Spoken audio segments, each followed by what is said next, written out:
So let us look at the paper 3 today. If you look into the past 5 or 6 years of UPSC examination, this paper is one of the most scoring papers in general studies of all the papers. On an average, people are getting around 110 marks, 120 marks also. One of our students, he scored 150 marks also in this paper out of 250. So obviously this is a very high scoring. This year again the paper is different from previous years, because whether the questions related to disaster management or economy or internal security, they are not what you call them conventional questions which requires only factual knowledge. So what we can say is that first you require in-depth knowledge of economy, and second, agriculture is very important. Agriculture is in your economy, agriculture is very important topic. And third, if you look at science and technology questions, they are mostly related to what we call practical current related aspects. Fourth, when you look at internal security, again the questions are more based on analysis than on facts. Internal security, the questions are mostly analysis than on facts. And disaster management, they are very specific questions, and very specific, and which are in the news in recent times. Which are in news in recent times. So this is what we can say about the analysis. There are some questions which are completely factual, which you can easily answer also. Let us look at all of the questions one by one. Enumerate the indirect taxes which have been subsumed in the GST in India. Also comment on the revenue implications of GST introduced in India since July 2017.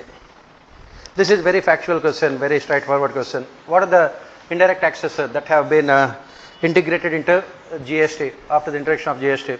You have to talk from the point of view of central government taxes and state government taxes. At the state level, as we keep on saying, the most important revenue for the state government was the state sales tax. That was that had become part of the history with the implementation of GST. Then state VAT also. Then state governments also very good revenue in the form of entertainment tax. Then octroi taxes. These are also that's also. Then at the state level, the purchase tax is also. Then tax on luxurious goods, on gambling, betting. All of them have been part of right now GST. That is the reason why it is said that GST on one hand might enhance the cooperative federalism, but on the other hand it had taken away the powers of state governments also in terms of taking decisions related to imposition of taxes. And when it comes to the central government, the central excise duties are there. Then the service tax, service tax. Then is central excise duties, VAT, service tax. Then the excise duties, additional customs duties. All of them are part of now GST. Central excise duties, customs duties, service tax, all additional customs duties. All these are part of now GST. Central government cannot impose any of these taxes on its own nowadays. Now the question is, what are the revenue implications of GST? What we can say is that GST was implemented only from 2017 onwards, so it is very difficult to accurately calculate the implications of GST. But whatever the little information we have that is there in the budget this year, and also from economic survey, what we can say is that it resulted in more tax buoyancy. It increased the revenues of the central governments with the implementation of GST. what we can say is that there has been increment in the revenues in up to 12% after the implementation of a GST. That is what you can say that. And it also benefited the state governments also in terms of more tax revenues being shared with the state governments. But as we always say, the devil is always lies in the details. And those state governments which are what we call origin based taxes in GST, they have been removed. That is the reason why states like Chandigarh, Chhattisgarh, Bihar, Himachal, they suffered because their revenues had come down because of the implementation of GST, because now GST is destination tax. So that is the reason why the revenues of these state governments had come down individually if you look at it. And next thing is that with implementation of GST, another thing that we have to take into consideration is the central government or the is yet to come out with a solution to the problem of this input tax credits. What is happening is that most of the big companies are inflating their input tax input tax credit which they are supposed to get as part of GST. Central government is expected to give more than 50,000 crores of rupees back to the customers, and that is what the central government is finding it difficult, because this is what the CAG also has said, because the government has not come out with the proper structure, the recently CAG report also, because that has been misused by the big producers in the form of input tax subsidies. And then another thing that we have to think about here is that when it comes to GST revenues, it all depends on overall growth rate in the economic system. Last year the growth rate was below the expectations.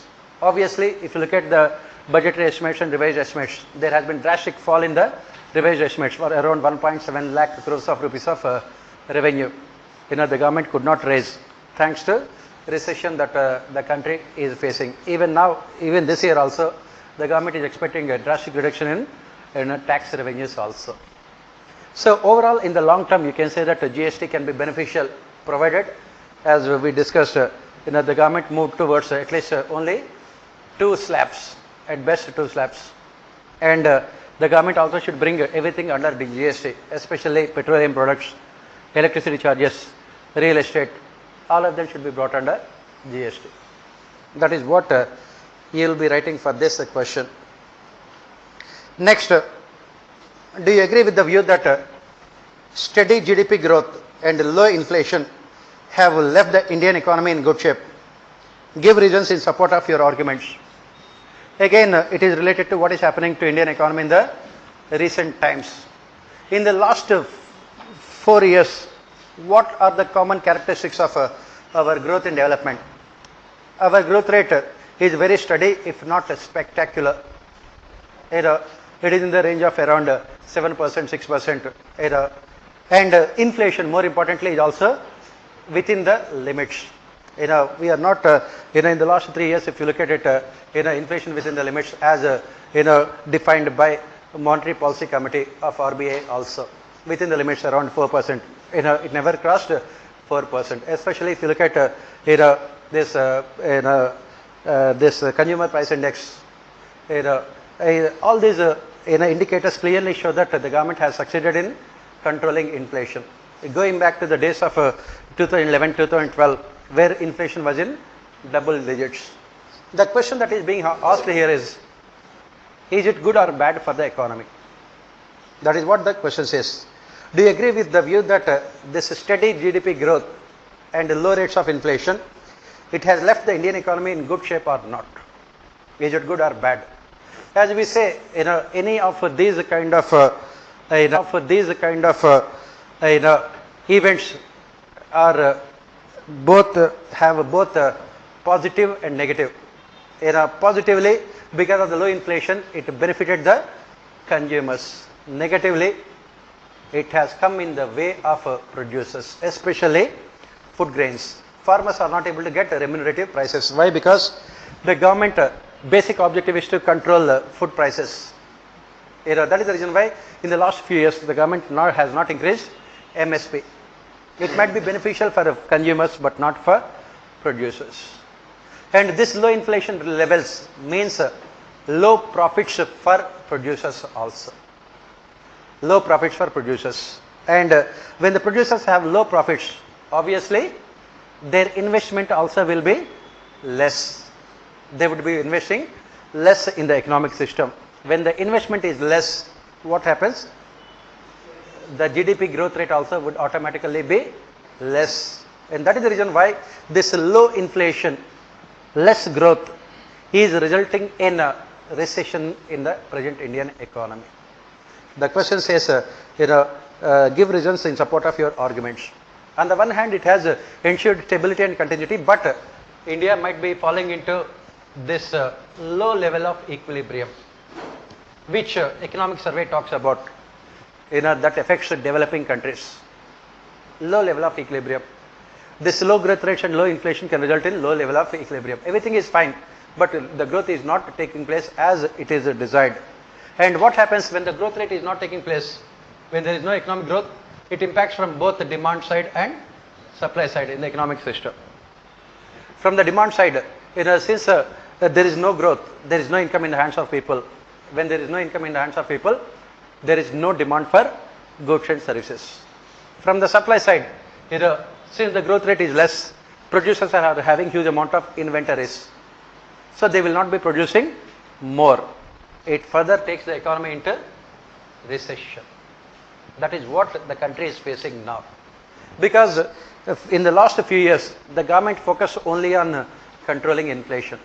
That is the reason why the government suppressed the prices in an artificial manner, and it imposed a credit squeeze also, because RBI had come out with PCA, prompt corrective action, wherein RBI has not allowed the banks to lend money unless they reform their balance sheets. It had resulted in a credit squeeze also within the economy. Altogether, all these factors, internal and external, combined together are taking Indian economy into recession. That is the reason why what we have to say is that the government should be a little bit flexible with the inflation targets and focus more on economic growth. The same thing applies to RBI also. At present, the repo rates and reverse repo rates, if you look at the repo rates and reverse repo rates in India and compare them to the Western countries, they are very, very high. In America or Germany or Japan, these real rates of interest are almost either zero or negative. In India, they are still very high. Indian economy is not competitive at the global level because of the high rates of interest. So you have to talk about all these things.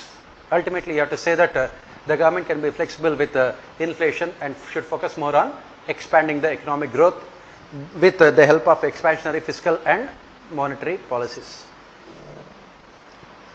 Next, how far is the integrated farming system helpful in sustaining agricultural production?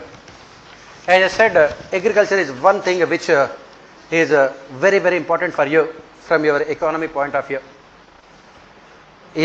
Out of the 10 questions, they are asking almost 5 questions only from agriculture. And you must know about all the latest developments.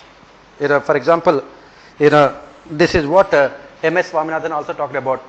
In 2017, MS Swaminathan had come out with this concept of evergreen revolution, wherein he talked about this integrated financial systems. And that has been adopted by United Nations climate change organizations, and everyone, almost all the countries in the world are talking about it, and especially very important for a country like India. So what is this integrated financial farming system that is we are talking about now? In integrated farming system, you talk about 3 important dimensions. One is the economic dimension. Second one is the environmental dimension. Third one is the social dimension. That is why we call it as integrated: environmental, economic and social. From economic point of view, agriculture should be made a profitable profession for farmers. Agriculture should be made a profitable profession for farmers. That is what MS Swaminathan talks about. In fact, the question was also asked about Swaminathan. That is what he says. What he says is that agriculture should be made an attractive profession for young people in the country. Those who are in the age group of 18 to 30, They are not taking up agriculture as a profession. Why? Why? Because it is not economically sustainable for them. You make it economically sustainable, you make it economically attractive. How?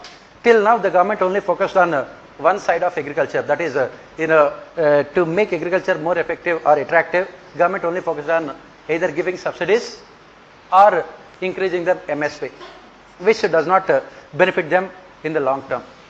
So how to make it more economically viable for them?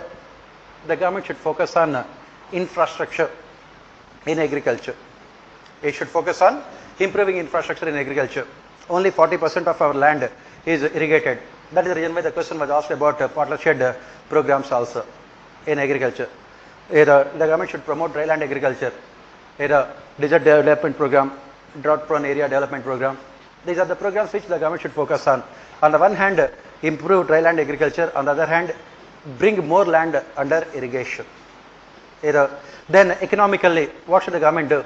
The government should focus on extension activities or extension services in the agriculture sector in terms of warehousing, storage, marketing, and creating awareness among the farmers about use the technology to provide up-to-date accurate information to the farmers about the rainfall and everything else, so that it will benefit them, so that agriculture can be made more profitable from the economic point of view. That is what the objective of what we call evergreen revolution.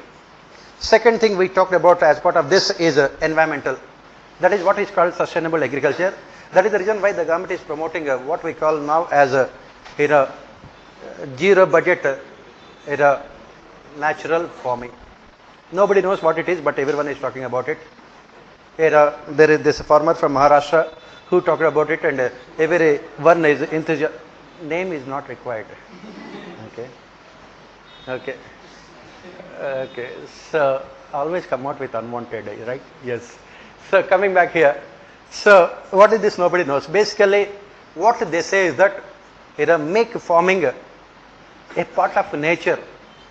Don't use any pesticides, chemicals, fertilizers. Use cow dung as a fertilizer, and you use the gas that comes out of this cow dung. That is what they talk about as part of zero budget natural farming also. And then use the seeds. For example, the food grains as the seeds again for the future crops also. That is what they talk about, environmentally sustainable agriculture. That is what they say. Zero budget. That means you are not spending any money, but zero budget is is a myth. It is not a reality, because even in natural farming also you have to spend a lot of money. That's a different thing. That is what from the point of view of environment. Third one is socially. That is what we say as part of integrated farming from the social aspects. That is what Swaminathan talks about. What he says is that we don't require land reforms, we require asset reforms. In villages, we require asset reforms. Let the land be held along with the forest, land, water, everything held by the community themselves. Let the community decide how to use that land, forest and everything else. Not only that, agriculture should not be restricted to only food grains and everything else. You have to include livestock also as part of agriculture. You have to include watershed management also as part of agriculture. You have to include better what you call the insurance for farmers from all kinds of natural calamities as part of agriculture. And then again, as I said, ensure integration. For example, they take the case of self-help groups. Integrate the activities of self-help groups with that of farmers. That is what is called social aspects of integrated farming. Take livestock. Let the self-help groups take care of the livestock, who provide the same to the farmers in terms of maintaining the buffaloes and cows and everything else, so that you can bring in all these revolutions together. What you call milk revolution, blue revolution, yellow revolution, all kinds of revolution should be integrated at the village level. And similarly, protection of forest management also should be given to the communities. That is what is called integrated farming. Include environmental, economic and social aspects. As I said, agriculture should be made attractive profession. For example, at the lowest level, farmers are not able to get better marriage proposals also. Why? Because farming is not an attractive profession nowadays. That is where increase the social status of farmers. That is what we talk about as part of this. Next, elaborate the impact of national watershed project in increasing agricultural production from water stressed areas. Again, as I said, agriculture is going to be the most important topic for your future examinations, because when you are posted, your first posting will be sub collector, mostly working in rural areas. As a sub collector, you must have practical knowledge about the people, activities of people in rural areas. The major profession is agriculture, and that is the reason why you need a good knowledge of geography, economics, agriculture, so that you can put whatever the knowledge into practice. What is this national watershed project? As I said, only 45% of our land is irrigated. Rest of the land is unirrigated and they depend on monsoon for their survival. Most of it is what you call dry land also. That is the reason why from 1970s onwards, the government had come out with watershed development projects. In 1970s, we called them as these programs like DDP, Desert Development Program, then Drought Prone Area Development Program, then Watershed Development Program. In recent days, what did the government do? Government had integrated all these programs into one gigantic scheme. What is called? Pradhan Mantri? Whatever it may be. Kisan? Yes. Our Prime Minister is so fond of Hindi language. So, you go to South India and ask them what is this program. One country, one language. Okay. That is where. So basically the objective is to integrate all these programs and provide what you call proper direction and guidance to farmers in those areas, dry land agriculture. This is the objective. On one hand, you have to tell them how to maximize the utilization of existing water resources. Second one is how to improve their productivity, how to increase their output with the existing resources available to them. Two things, how to maximize the water resource available and how to maximize their productivity with the existing resources also. This is what the program that was initiated. So as I said, the government has come out with so many objectives for this program. PMKSY, it is called Pradhan Mantri. Why Pradhan Mantri? Is Pradhan Mantri Kisan? Okay, forget about it. Let us not go into all the metaphysical questions. Let us look at what are the objectives of this program. Basically, as I said, this program looks at the farmers from the micro level, at the lowest level. So that is the reason why they said that first one is basically to increase farm holdings, the output of farm holdings. Second one is to increase the incomes. Increasing the output is different from increasing the farm incomes also. Output has increased. Does it mean that increasing the improvement in the incomes of the farmers? Need not be. Why? Because that is what we say about agriculture sector in India, farmers. Farmers are always the ultimate, what you call sufferers. Why? Because if there is excess production, they are the ones who suffer because of decline in market prices. If there is a scarcity, again they are the ones who suffer because the government would not let them to sell the product at a higher price. Either way, they are the ones. If there is scarcity, obviously they will be losing. They will be incurring a lot of losses also because the production cost will be very high. That is the reason why the government had come out with this national watershed program. So the government has said that as part of this program, use of information technology, remote sensing, GIS facilities, these are the ones which can be used by the farmers, or the government will help the farmers to find out about the quality of the land or the soil or quality of the soil, what kind of crops that can come up in those areas, and how to go about with their farming activities. This is what we call, all of them are called extension services. The government will provide all this key information to the farmers. And then apart from this, not only it focuses on agriculture, it focuses on other forms of livelihood. For example, whenever there is a scarcity of water in rural areas, it automatically impacts this livestock also. These cows and buffaloes, they will not have any fodder also. So how to increase the output of fodder? That is also a part of these kind of programs. Because at the end of the day, in rural areas, agriculture is still is using mostly manual techniques. So now, as a part of this, this program is basically what you call, almost 90% funded by the central government, and 10% comes from the state governments. But when you talk about the impact, the question is not about all this program. What is the impact of this program on agriculture production? So you have to talk about the impact from different dimensions. One is changes in the livestock. Second one is changes in the land use pattern. Changes in the land use pattern.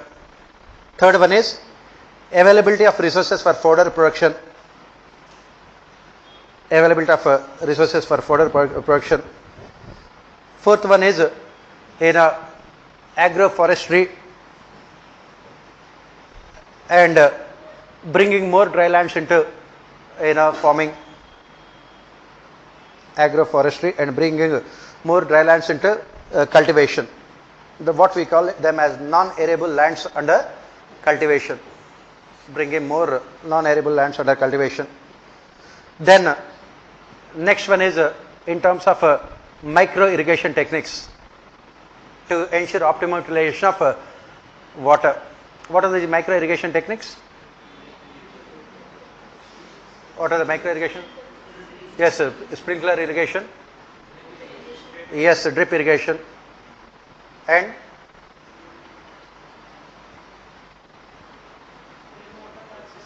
rainwater harvesting. And you need, as I said, in-depth practical knowledge of agriculture. And I can definitely say that this is not there in the textbooks. That is what UPSC will be asking. You need to develop interest in agriculture, whether you like it or not. You need very in-depth knowledge of it. Because long time back, I have done these things as part of my post-graduation. Agriculture was my specialization, so I knew a little bit of all these things. Otherwise, normally, in terms of UPSC preparation, you will not be doing these things. You will be reading what is there in the study material, whereas you don't know what exactly is the problem at the ground level. You watch videos, or you read, the papers written by people like Swaminathan, where you will get all the practical knowledge about agriculture, which is what is needed for these kind of questions. Then you are talking about the changes in cultivation of area. Changes in cultivation area of major crops. This is another impact that you have to talk about, both during Kharif and Rabi seasons. Both in Kharif and Rabi seasons. You have to talk in terms of crops. You have to talk in terms of regions also. Regional variations and crop variation also. And you have to provide statistics about all these things while writing answer to the kind of questions. As I said, on the face of it they look easy, but you need in-depth knowledge. Next, next two questions are about science and technology. In fact, I remember in the test series that we conducted just before the mains, I gave the question directly about Swaminathan only. What is the contribution of Swaminathan only? What is the contribution of Swaminathan to agriculture? We discussed about this agriculture as part of evergreen revolution. Those things very, very important. As I said, please go through the original articles of Swaminathan. Very, very important. That is what his preparation for UPSC examination means. Next, similarly, this Moksha Gundam Vishwesraya, recently Normally every year we celebrate his birthday as? Yes. What is his contribution? What are those canals? Where? When? How? The construction of canals, 2 words. You have to write 150 words. What about remaining 148 words? That is what we say. You need specific knowledge. Mysore, okay. What did he do in Mysore?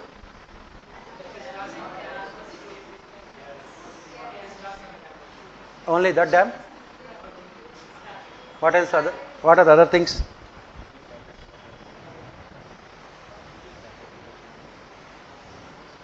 Find out. That is what is the preparation. I always say that. And if you look at all these things, what is common to all these questions? There is no study material for any of these questions, right? Or for that matter, what are the study material you have is absolutely useless, right? Again, that is what I say. You have to go in depth. Identify the topics in agriculture.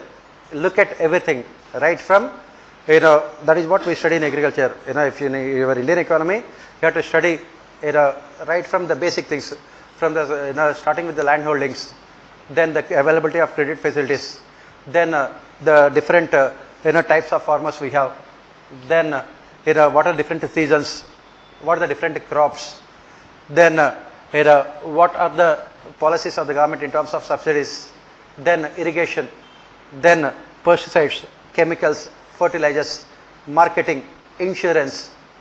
If you read about all those things, automatically you will answer all the questions about agriculture. But again, when I said reading about those things, going in depth into all those things. Studying from the point of view of an average Indian farmer who lives in the poorest of the villages in India. Think from his point of view and come out with solutions. That is what UPSC is also asking as part of these questions. Next, as I said, the next 2 questions are science and technology. Again, what is India's plans to have its own space station, how it will benefit our space program. Again, this is in the news in recent times.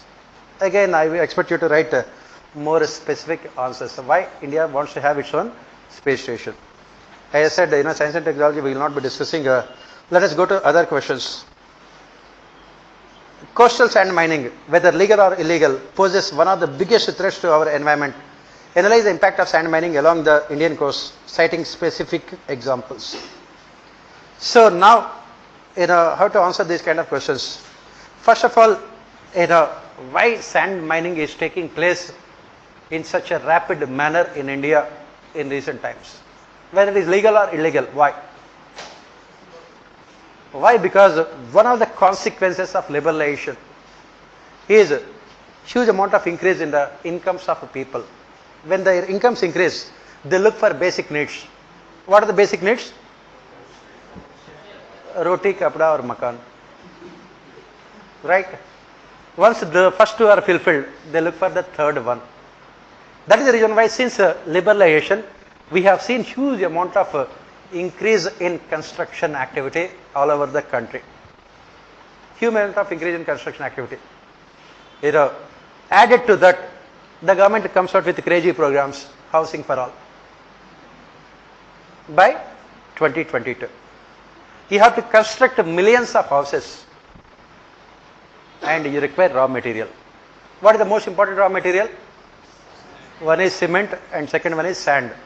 And what is the ratio, cement and sand? How many of you are into construction, activities? Because this is what part-time activities,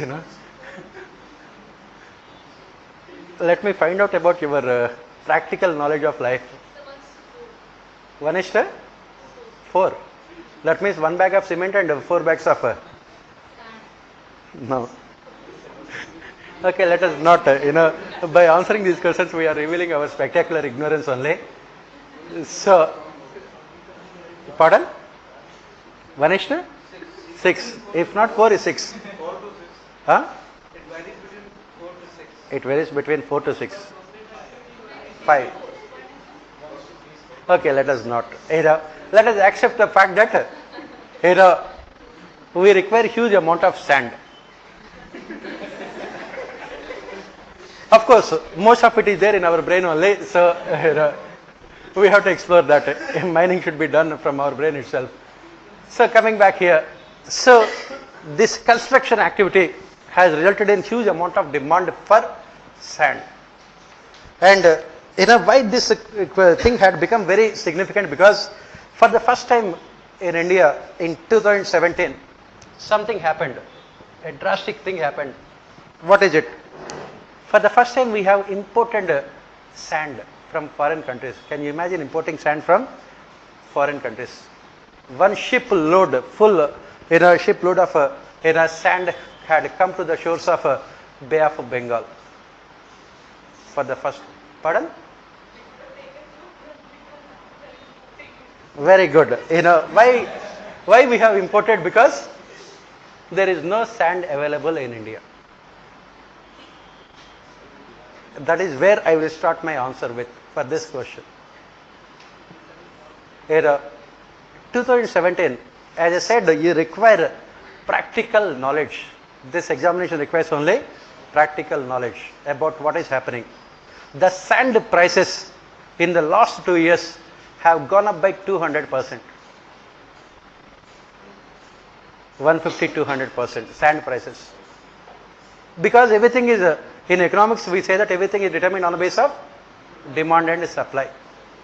Because of huge amount of increase in the construction activity, there is a huge amount of sand mining that is taking place in India, both legal as well as illegal. And the situation had come to a pass that we don't have sand, sufficient sand to satisfy the needs of our housing sector. That is the reason why in states like Karnataka and Tamil Nadu, they are importing sand from other countries. Imagine, shipments are coming regularly. So this is what. Now the question is, what is the consequence of this legal or illegal sand mining? What are the consequences? Why it is bad? Some time back in Noida, UP only, one of the sub-collectors, a very good IAS officer, she was transferred by the government. Why? Because she was very active in preventing this illegal sand mining. And who is involved in this illegal sand mining? The contractors are always invariably politicians. And where do you get the sand? Mostly riverbeds and near water bodies. Riverbeds and water bodies. And what are the consequences of this illegal sand mining? As I said, when we imported sand, 56,000 tons of sand was imported. 56,000 tons of sand was imported. And according to the government statistics, between 2011 and 2017, 99 lakh metric tons of minerals were found to have been illegally excavated in India, including sand. 99 lakh metric tons. This is the seriousness of the problem. Now 19 lakh metric tons. So now the problem, we are talking about the severity of the problem. The government is planning to construct 20 million houses by 2022 as part of housing for all. 20 million houses. And as we say, sand is the most important raw material. Where do you get it? And what are the consequences? As I said, what are the consequences of illegal sand mining or anything, legal or illegal? What are the consequences? Yes, it will disturb ecological equilibrium of the locality. How? First, it increases the salinity of the soil or salinity of the water. Water become much more saline. Next, it destroys the habitat, natural habitat of the particular ecological system. All those all those species which depend there are getting destroyed because of illegal sand mining. Third and most important thing, the recent floods that we are witnessing in most of the parts of the country are because of illegal sand mining. Last year, when Kerala witnessed those severe floods, one of the important reasons is illegal sand mining. Next, what are the other problems? Next, people who depend on those areas, nearby areas, are also adversely affected because their livelihood is also affected. They depend on the river, their livelihood is also affected. And not only that, it results in soil erosion also, which is one of the major disasters that are taking place in the country. That is the reason why illegal sand mining, legal or illegal, is very bad. But again, what is the solution? Most of the state governments have come out with strict laws to prevent illegal sand mining. Now you will be mining the sand legally, but it is causing a huge amount of damage to ecological systems. What is the solution? If you have to construct 20 million houses, it requires sand. Did we develop any technology where you can construct house without sand and cement? It can be done with the 3D technology. Right? That is where. So obviously there is no solution. Unfortunately, there is no solution. Is there any solution?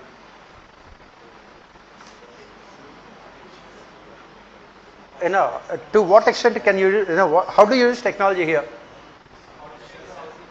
Pardon? Are there any techniques without using sand? Yes? Yes? I don't know. Anyone from civil engineering, they can tell me. Any alternative techniques? You can use Fevicol.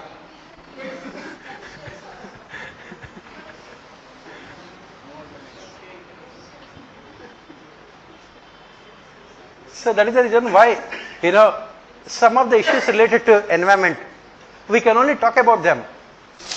We cannot find any solutions.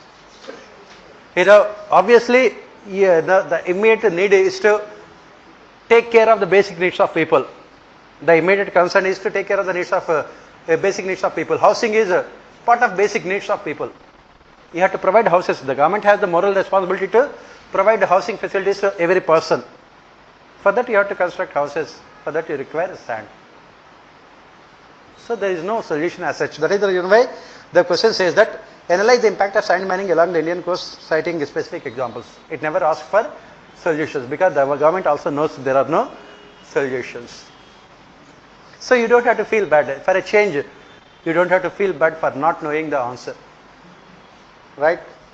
Next, yeah, as I said, you give the examples, Tamil Nadu, Karnataka, Kerala, Andhra Pradesh, Punjab, Chhattisgarh, Bihar, you name it, every state.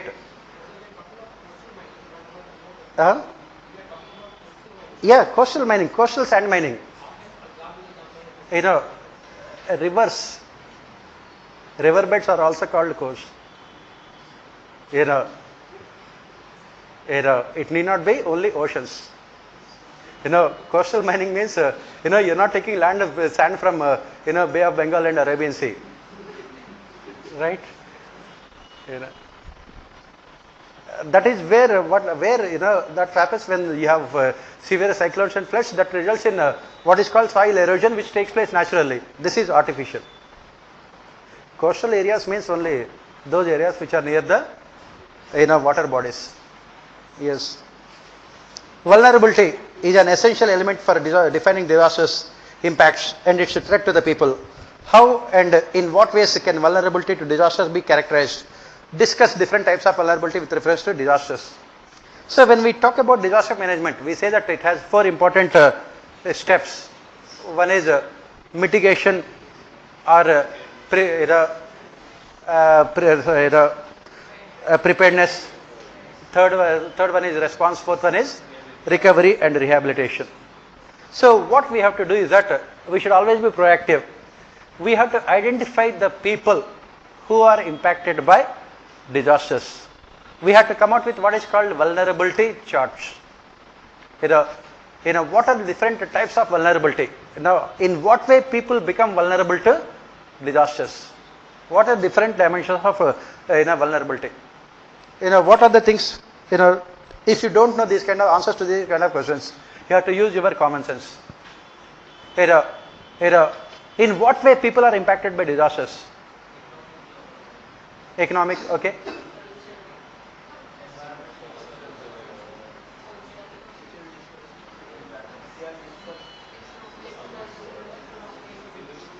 Yeah, I just said the common sense. Okay, so let us not talk about those things.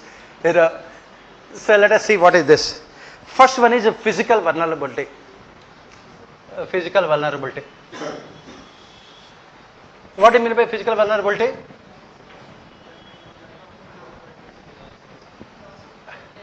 Yes, loss to human life or injuries, and then loss to assets, properties, then cattle, livestock. Physical vulnerability in the form of human beings and properties.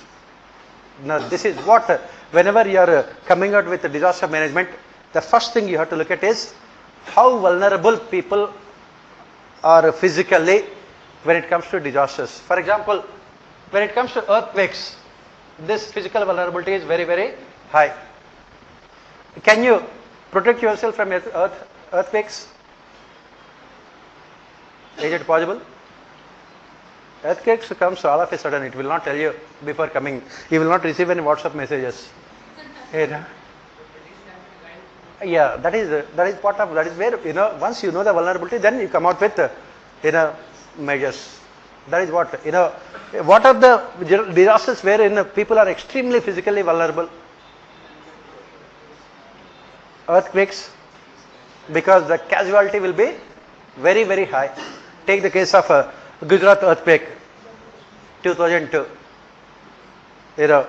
Thousands of people died. Then tsunami, where the casualties can be very, very high. Then cyclones, very less.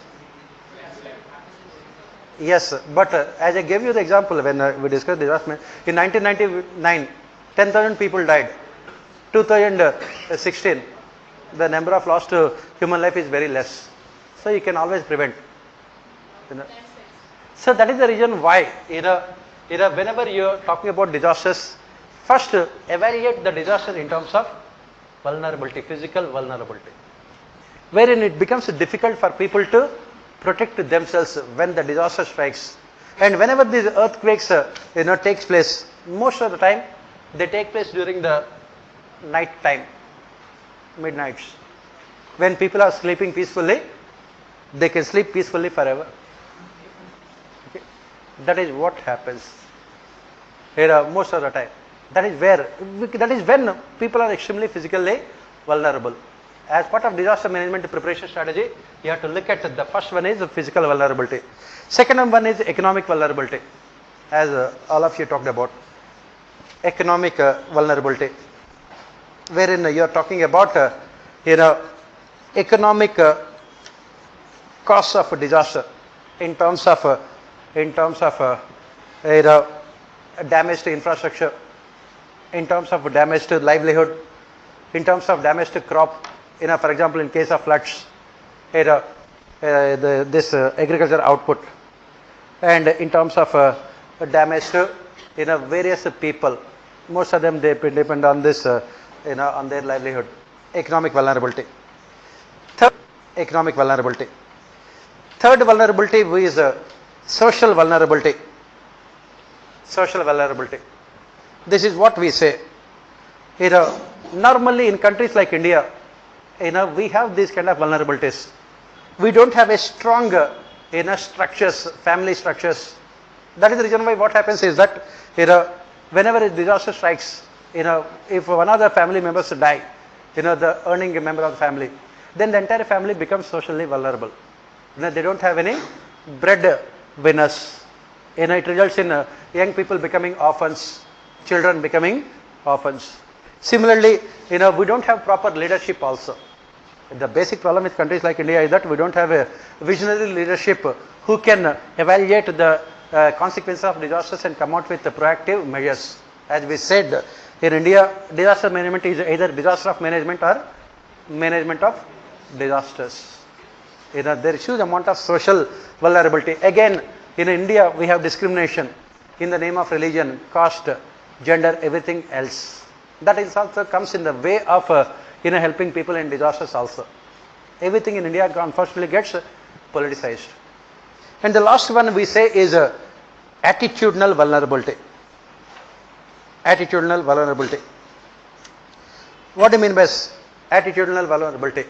Again, in countries like India, what is the attitude of people towards disasters? As we discussed, we have fatalistic attitude towards disasters. We think that it is part of our fate. Whenever any disaster strikes, it is part of our fate. God is forcing us to pay the price for the crimes that we are committing. As Mahatma Gandhi has said, when earthquakes took place in Bihar, thousands of people died. He said that God was punishing Biharis because Bihar was practicing untouchability. That is what the kind of attitude we have to disasters. That is the kind of leadership that we have to disasters. We never have that scientific temper. We never question them. Unless we question them, we cannot find solutions to them. And another thing, as we have said, if you remember while we discussed disaster management in the class, another thing we have said is that we have very short memory. Very, very short memory. Once the disaster strikes, it will be there in the news only for a few days. After that, everyone will forget it till next disaster strikes. Kerala, there's a floods last year. It was there in the news for a few days. After that, everyone had forgotten again. This year, it is there in the news only because there are again floods.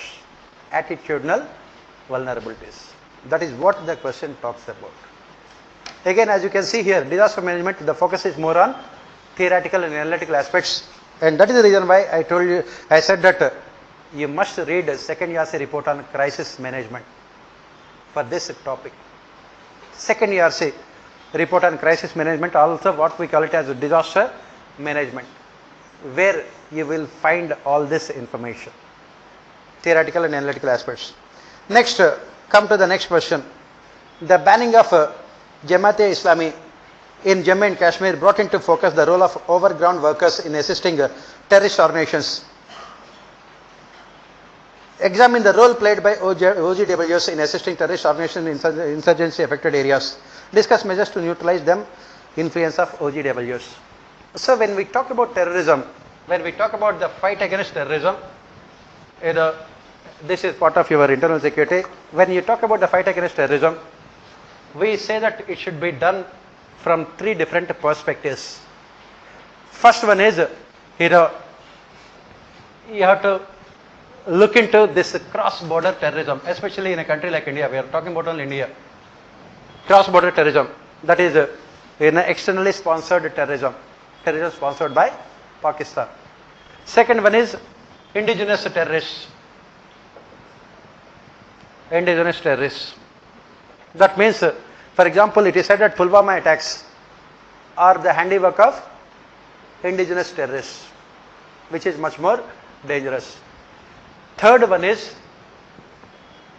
these overground workers.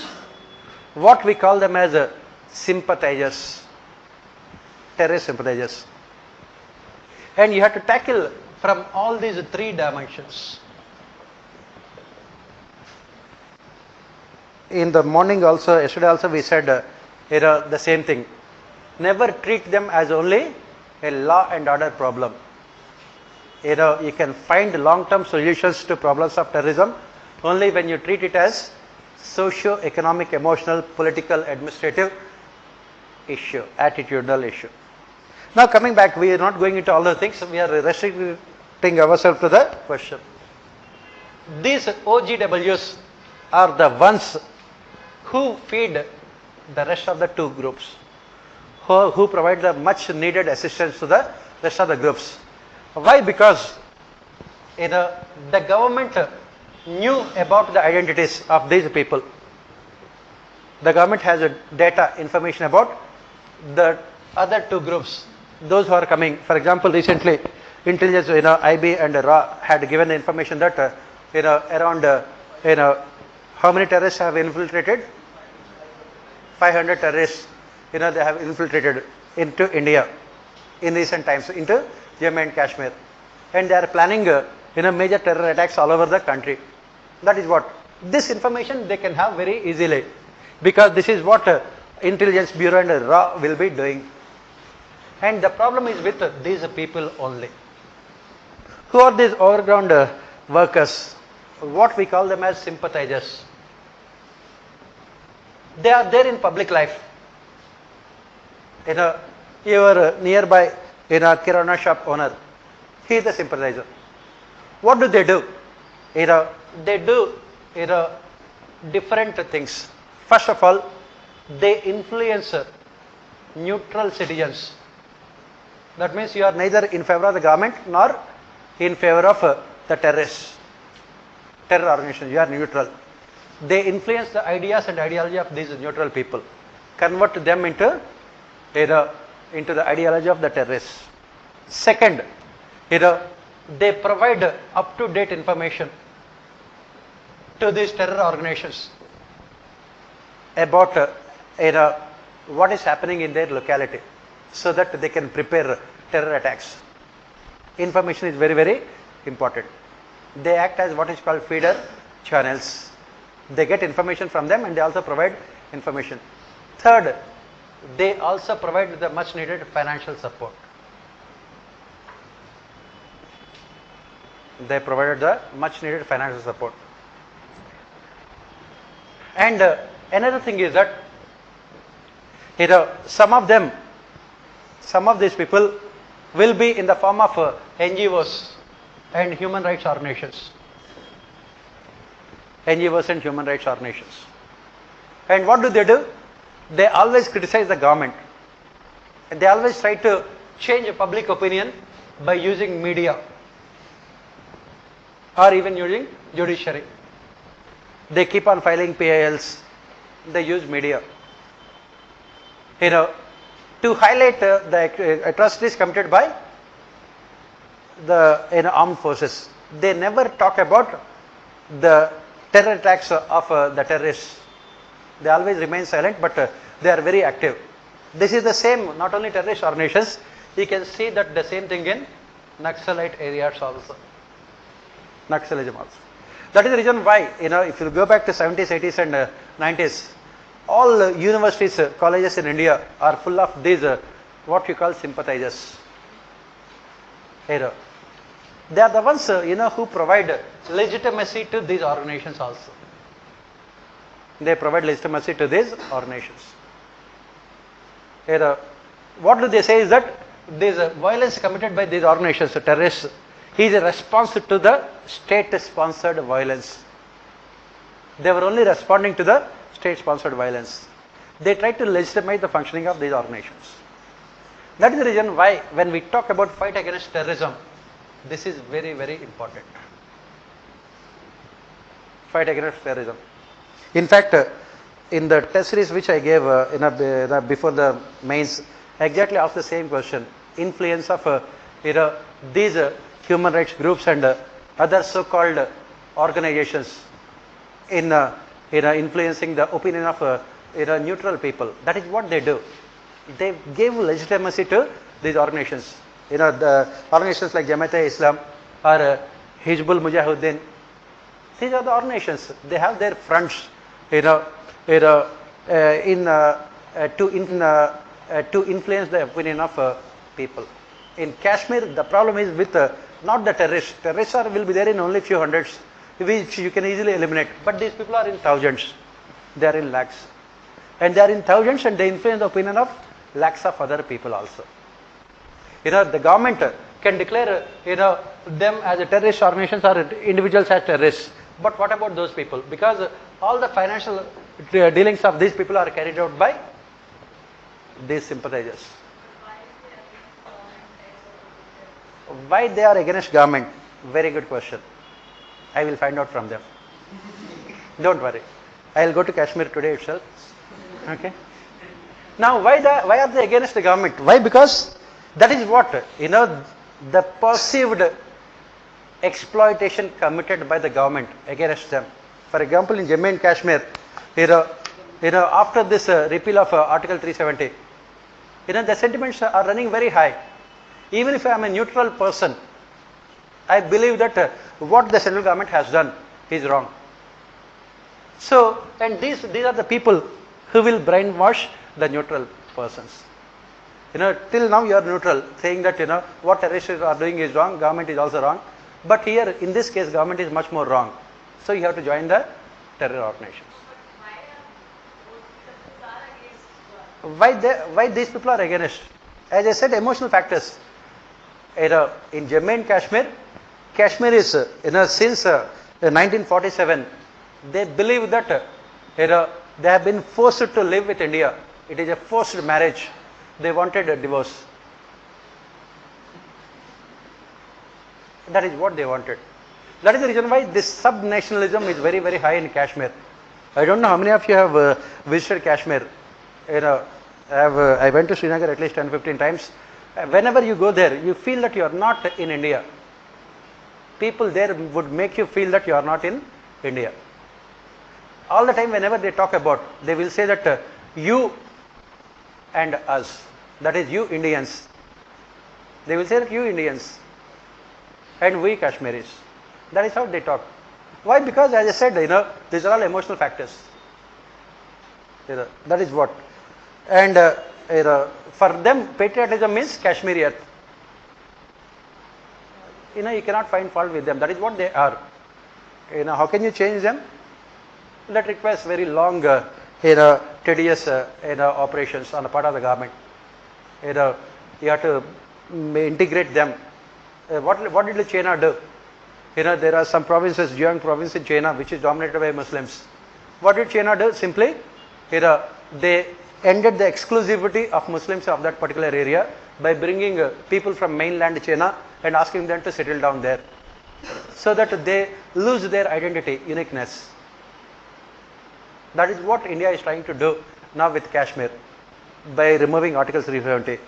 When the people from other parts of the country go and settle there, then they will come to know about the diversity, because they are living like what you call a frog in a well. For a frog in a well, the entire universe is only that well. Once it comes out of the well, then only it will know about the rest of the things. The same thing with Kashmiris. They never came out of it. And they have not seen other culture. That is the reason why they think that they are great. So coming back here, that is different thing. This is what the problem is. What are the measures to neutralize the influence of OGWs? What are the measures? What did the government do? In Jammu and Kashmir, they have this legislation called PSA. Have you heard about it? In recent times, it had become controversial. Public Safety Act. What did the Jammu and Kashmir government has done? They have identified all these OGWs. We are talking about what they have done in the last 50 days after the removal of Article 370. All these OGWs were arrested under PSA, Public Safety Act, so that they would not be able to spread their evil influence. And the government seized their financial bank accounts also, because finances are the lifeblood of any organization, whether it is a government or terrorist organization. Third thing is that government also using its own propaganda machinery to change the opinion of people.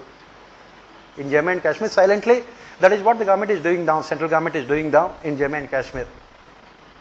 That is the reason why you can say Ajit Doval going there, regularly staying there and talking to the people, to helping them. That is the reason why the government has said that it is going on a massive recruitment drive to provide employment to Kashmiri youth. And then the government is trying to break this nexus between OGWs and terror organizations. government is infiltrating these terror organizations to find out about the OGWs, overground workers, so that the government can ensure preventive arrest also, preventive detention also of these people. And of course, the Kashmir government has also given more powers to the police forces. Obviously, you need to give more powers to the police forces. Not only the police, but also to the army. That is what the government is doing now.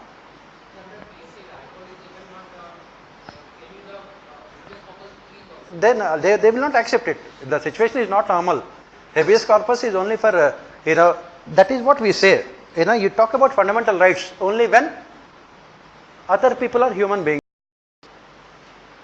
You are a terrorist and cannot say that I must have fundamental rights, right? Habeas corpus and all the other writs which we talk about, they are only for law-abiding citizens. Who? Supreme Court says that, but Supreme Court will always say those things. It will never force the government. Yes. Why are you worried? Are you also part of?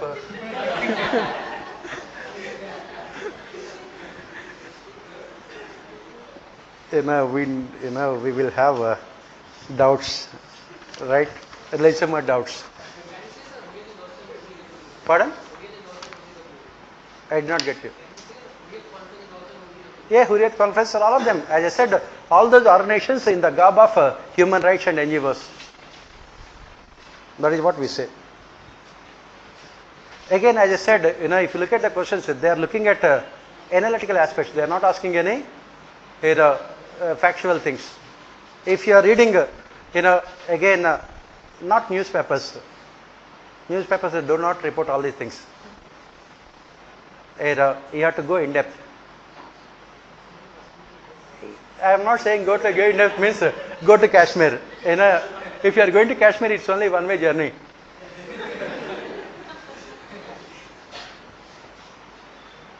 Right. Next, what you have to do is that for these kind of things, there are think tanks in the country. National Defense Studies. They are the ones who write beautiful articles about all these things. For your internal security, you have to read the articles written by these think tanks, NGOs. Yes, Indian Defense Studies, that also. There are hundreds of them. You have to read those things. And not, as I keep on saying, and then of course, you will find about them in Ministry of Home Affairs annual report. Around 300 pages, 400 pages will be there. There you will find all this information. That is what is preparation for this examination, whether you like it or not. That is what is preparation. Next, it is argued that the strategy of inclusive growth is intended to meet the objectives of inclusiveness and sustainability together. Comment on this statement. As we discussed yesterday, we said that the questions are common to both polity, governance and economy. So the question says that inclusive growth. This inclusive growth for the first time talked about by the 12th Planning Commission. Even though 12th Planning Commission was not there, it had come out with a draft report, 12th plan, wherein the first time it talked about inclusive and equitable growth. So what I expect again from you is that collect that draft report of 12th 5-year plan, read it fully, because you can answer all your answers in economy paper from that report only. Beautifully they talked about all the aspects of inclusive and equitable growth. So what do we say about it? As the question says, the strategy of inclusive growth is intended to meet the objectives of inclusiveness and sustainability together. Inclusiveness and sustainability. Growth should not only be inclusive, it should be sustained for a long period of time. Sustainability from the point of view of economic growth, from the point of view of environment also. The question is how this can be done. What are the strategies? What can be done? As we have discussed yesterday, we are repeating all the points. First one is focus on agriculture. Inclusive and sustainable growth is not possible without agriculture. And what are the points we have mentioned? In agriculture, you have to write all those things. Evergreen revolution. Then as I said, integrated farming. Then zero budget natural farming. Then implementing what Swaminathan calls it as asset reforms. And then making agriculture more remunerative, more attractive. All this is part of inclusive growth. All the agrarian reforms. Second, second dimension of inclusive growth, as we have said, is job-led growth. What we are witnessing is jobless growth. What is required is job-led growth. All the strategies for job-led growth you have to talk about. What are the strategies for job-led growth? That is what the government has said as part of Make in India. Contribution of manufacturing sector should be increased from around the present 60-70% to 25%, because manufacturing sector is the one which can provide more jobs. Job-led growth. Tourism sector is one which can provide more jobs. And the government should also promote entrepreneurship, self-employment. That is what we say. Next, third dimension of inclusive growth, balanced regional development. That is what we say. Balanced regional development means the economic growth that had taken place since liberalization had only resulted in what you call the creation of islands of prosperity in an ocean of poverty. Very few regions, very few states are developed at the cost of the rest of the country. You must ensure. How can you ensure balanced regional development? By focusing on physical and social infrastructure. Another dimension of inclusive growth. By focusing on physical and social infrastructure. When do the investment come to your state? Only when there is physical and social infrastructure. Next dimension of this one, social development. Social development means focusing more on socially backward sections of society, scheduled castes, scheduled tribes, OBCs, minorities and women. There the government had come out with so many programs also. All those things you have to talk about. Next, another dimension is sustainable development, environment, protecting the ecological systems. This is another dimension. That is the reason why we say that green budgeting should be made mandatory. Green budgeting. That is the reason why we talk about ESA, environmental and social impact assessment for big projects. This is what another dimension. Next,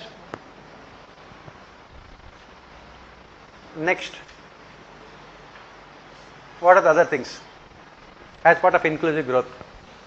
Reforms in health and education. Reforms in health and education.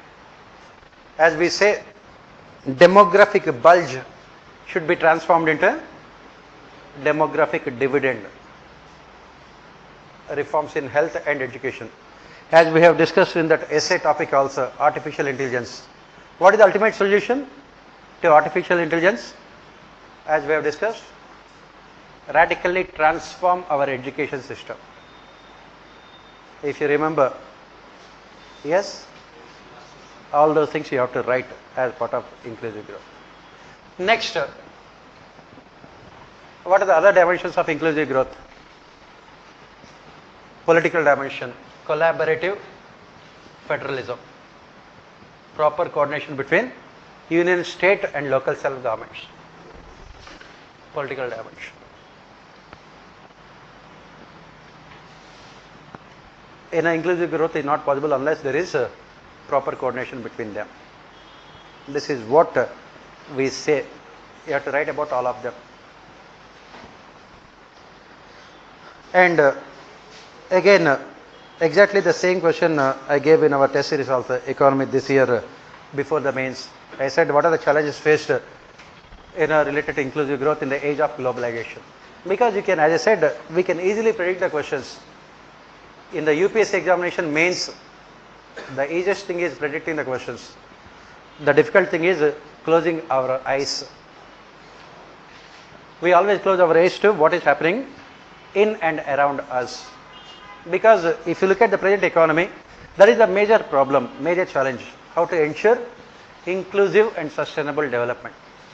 Obviously, that is what the question that UPSC will keep on asking almost on a regular basis. Next, the public expenditure management is a challenge to the government of India in the context of budget making during the post-liberalization period. Clarify it. This is what we study as part of budgetary reforms. When we talk about budgetary reforms, in the post-liberalization phase, we talk about reforms on the revenue side and on the expenditure side. On the revenue side, we talked about tax revenues, non-tax revenues, and we have implemented so many reforms. We have replaced all the indirect taxes with the GST. We have expanded our tax base, income tax also. All the revenue reforms we have implemented. But the problem is related to expenditure. The problems are always related to expenditure. We have not been able to reduce our expenditure. In spite of the fact that in 2003, we passed FRBM Act to discipline ourselves in terms of expenditure as part of budget formulation. By 2009, we said that we will reduce our fiscal deficit to 3% of GDP and revenue deficit to 0%. 2019, you know where we are. From 2009 to 2019, our GDP has more than doubled. Our GDP has more than doubled. Every 5 years, you can see doubling of your GDP. So when the Prime Minister says that by 2024, our GDP should be $5 trillion, it will be taking place naturally. It is not because of Prime Minister directed, commanded, controlled. It will take place because in the previous 5 years, our GDP has doubled. It takes almost 5-6 years for the GDP, especially for developing countries to double. In spite of the fact that our GDP has more than doubled, we are not able to reduce the deficit. We are not able to realize the targets. So, what is the reason why? That is what the question says.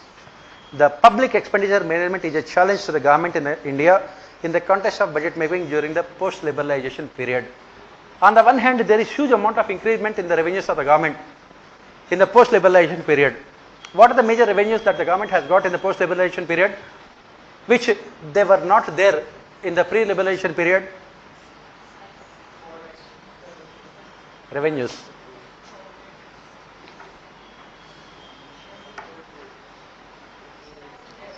Revenues to the government. FDI is not a revenue, for God's sake, to the government. Corporate taxes were there in the pre-liberalization period also. That is what happens when you forget what we do in the class. First one is user charges. Major source of revenue for the government in the post-liberalization period. Second one is disinvestment. Huge amount of revenue. Third one is sale of natural resources, spectrum, land, mining. Right? These are the major sources of revenue for the government in the post-liberalization period, which the government did not have during the pre-liberalization period. In spite of the fact that the government has a huge amount of what you call windfall gains. Not only this, the dividends from PSCs also have increased. PSCs also have increased. This year RBI is transferring 1.76 lakh crores of rupees which is equal to what it has transferred in the last 60 years combined together. This is the amount of money the government is getting. In spite of the fact that they have huge amount of revenues, they are not able to realize the objectives of FRBM. They have not been able to realize the objectives of FRBM. Why? What are the reasons? And why the government is not able to control its expenditure? If you remember, this is what we discussed in the class. If you remember, what happened is that from 1999, this was the year, what you call landmark year. From 1999 onwards, the state governments, especially in Tamil Nadu, started huge amount of gigantic populistic welfare schemes. Immediately, they were copied by all other state governments, and by 2004, the disease has spread to the central government also. In 2004, as I said, when you are writing answers, you have to combine polity and economy. As Kautilya says, economic system is always influenced by political system. That is what Arthashastra is all about. In 2004 onwards, in 2004, this UPA came to power with the slogan Aam Aadmi, protecting the rights of Aam Aadmi, Mango Man. Okay? Mango Man in a banana republic. That is what we say. So, from then onwards, we have seen proliferation of many centrally sponsored schemes. We have seen mega schemes wherein the government started just distributing money to the people, just like that. Here, schemes, Food Security Act. This year the budget is 2.2 lakh crores money, 2.2 lakh crores of rupees of money. How can the government reduce its deficits? NREGA, 60,000 crores. This Kisan, the entire budget of Agriculture Ministry is around 1 lakh 40,000 crores, out of which 70% is only Kisan. Out of 1 lakh 40,000 crores of rupees of agriculture budget. This is what. And then, the government, Ayushman Bharat. The tendency of the governments, to start a scheme a day. As I said, our Prime Minister cannot sleep unless he comes out with one scheme per day. And where do you get the money? That is where the problem. Expenditure reforms. We have so many commissions and committees that talked about reducing the expenditure and reducing the deficits. Niti Aayog also has said that the number of centrally sponsored schemes should not be more than 10. We have, according to Niti Aayog itself, 2,000 schemes at this point of time, which are running. That is where the problem. Why? Because as we study here in India, we believe that good politics is also good economics. Good politics means any decision which will help you to win elections. What is the decision? Giving subsidies. Give everything free of cost to the people. Give everything free of cost to the people. People are more than happy, and they are more than happy to vote for the political parties. Every political party goes to elections in the name of implementing these schemes. That is where the problem is. Now, on the other hand, the government also has to find money for infrastructure development. Not only welfare, but also money for infrastructure development. It has to find it has to find money for infrastructure development also. Why? Because growth cannot take place without infrastructure. Economic growth cannot take place without infrastructure. And that also comes in the way of a government cutting down its expenditure. That also comes in the way of government cutting down expenditure. If because public investment is needed to boost private investment. That is where the problem. That is what the question talks about. During the post-liberalization period. Once you know the problem, then you have to come out with a solution. What is the solution? That is what we say.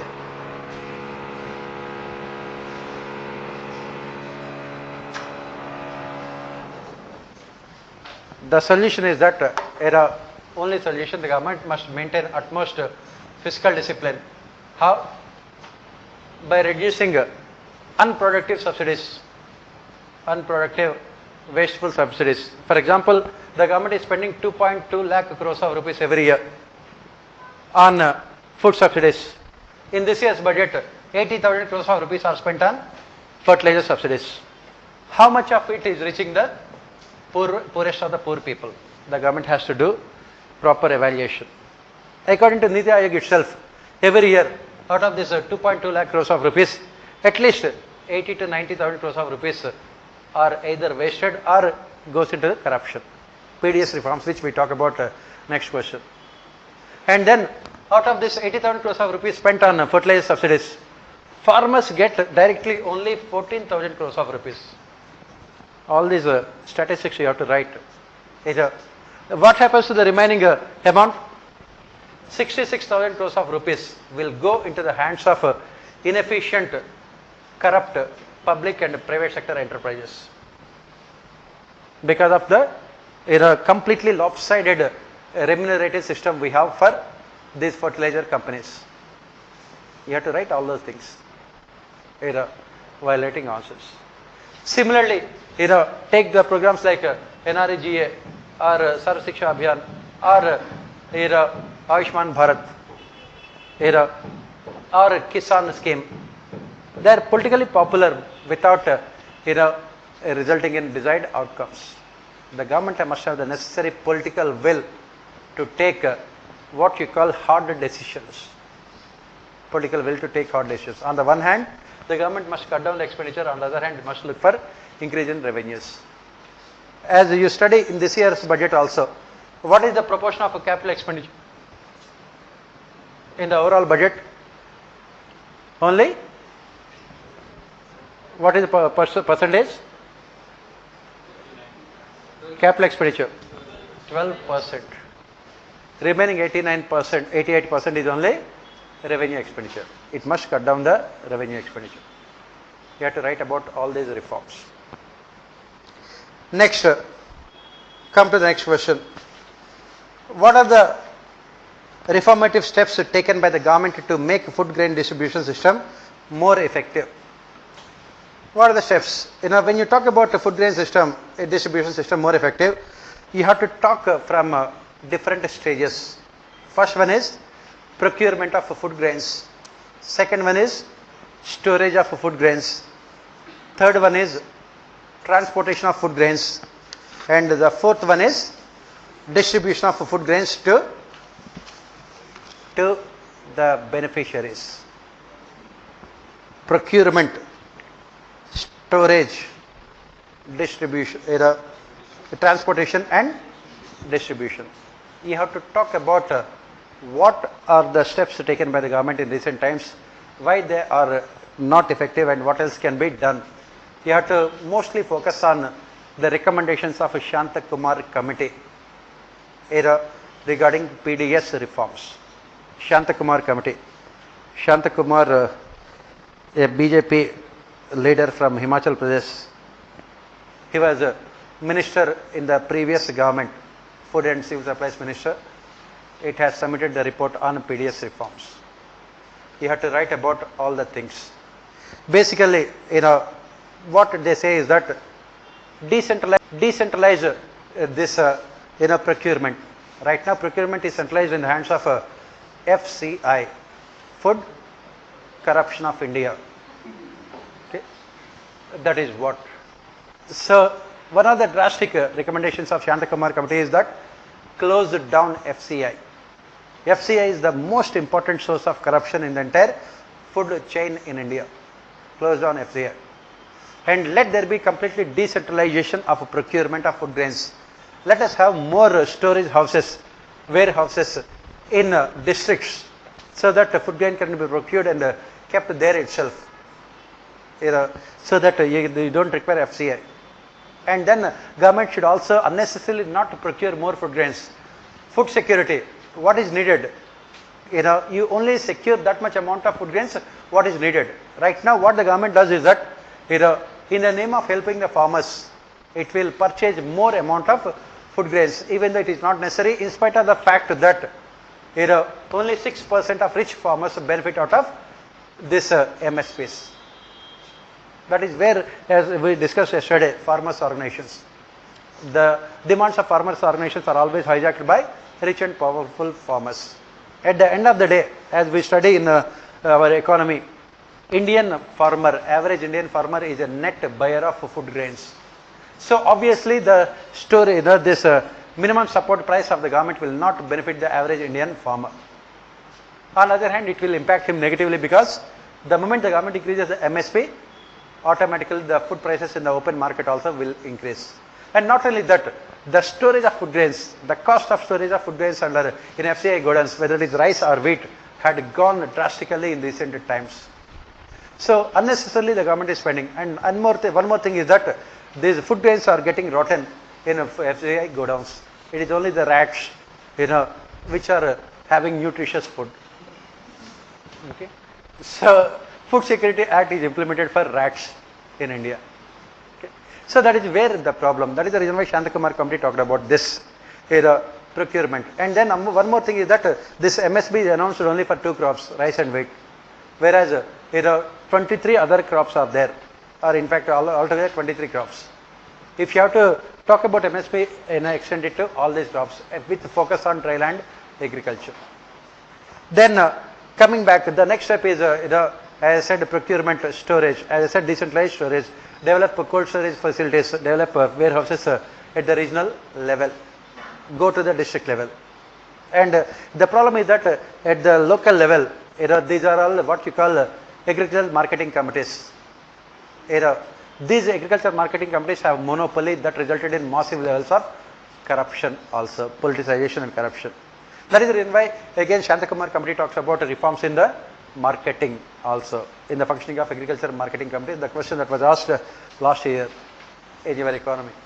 Then come to the other aspect, transportation. As I said, maximum amount of corruption in PDS takes place in transportation, when the food grains are transported from the godowns, FCI godowns, to the PDS shops, as we discussed yesterday, just now. And the last one is identification of beneficiaries.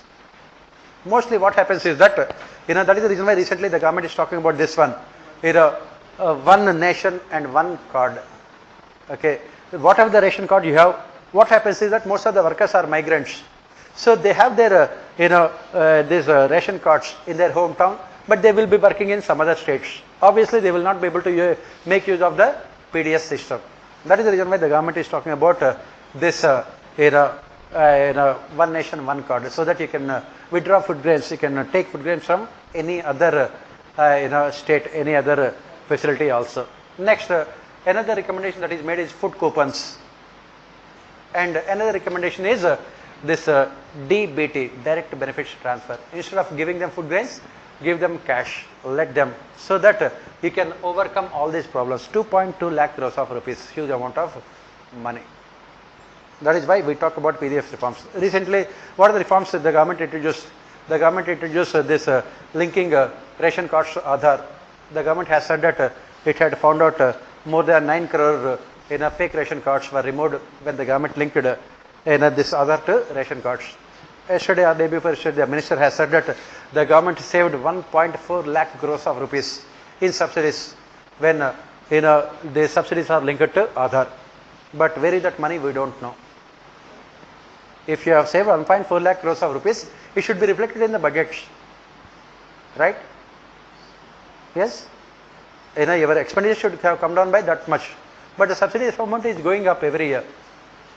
So you take these things with a pinch of salt, but you have to write in the examination that all these measures are proving to be successful in promoting corruption, reducing corruption. That is what you have to write. Next, elaborate on the policy taken by the government to meet challenges in food processing sector. So what are the problems in food processing sector in India? Again, these are all very straightforward questions. Some of the questions are very easy, straightforward. What are the problems in food processing sector in India? The potential is very high. Why? Because only 10% of fruits or vegetables we are using for food processing. In countries like USA, UK or other countries, utilization is almost 100%. And obviously the first problem is utilization of the grains or the output that we have. Only 10% of it comes to the market, and especially because of other problems. What are the other problems? First one is storage. If you look at the fruits or vegetables, food processing means what are the things you are talking about? Value addition. I know. What are the important services as part of food processing?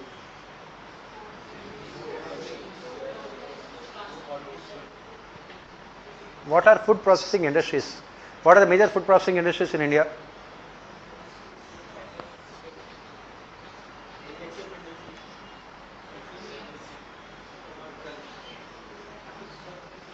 Common sense, you need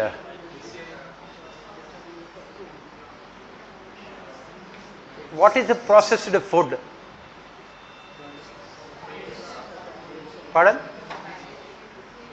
What are they? What are the examples? Yes, potatoes, you can eat it like that. Others, the chips you eat almost on a not daily basis, secondly basis, every second. Next, milk, it is processed into different forms. Ice creams, then curd. What? Now you know all these things. I don't have to tell you about all these things. Then fruits, fruit juices. Yes. Then what are the other things? My God, these are the things which are part of kindergarten also. At that level also people think 100 times before discussing those things. Now you are looking at me with so much of anticipation in your eyes. Pardon? What else? Groceries. Groceries is, packaging is done, not processing. Packaging is done. Ketchup, yes. Very good. Yeah, poultry, yes. And then meat, fish, all these products, they are processed. Some of them are, I am a vegetarian, so I don't know about all these things. So you know all the things. Do you eat fish just like that? I don't know. Or will you eat raw meat? Processed, all these burgers and all the things. That is what is processing. Right? Anyway, why are you forcing me to talk about all the things? So coming back here. So what are the problems in India? That is what the problem. How to ensure the link between from to fork. Linking between form to fork.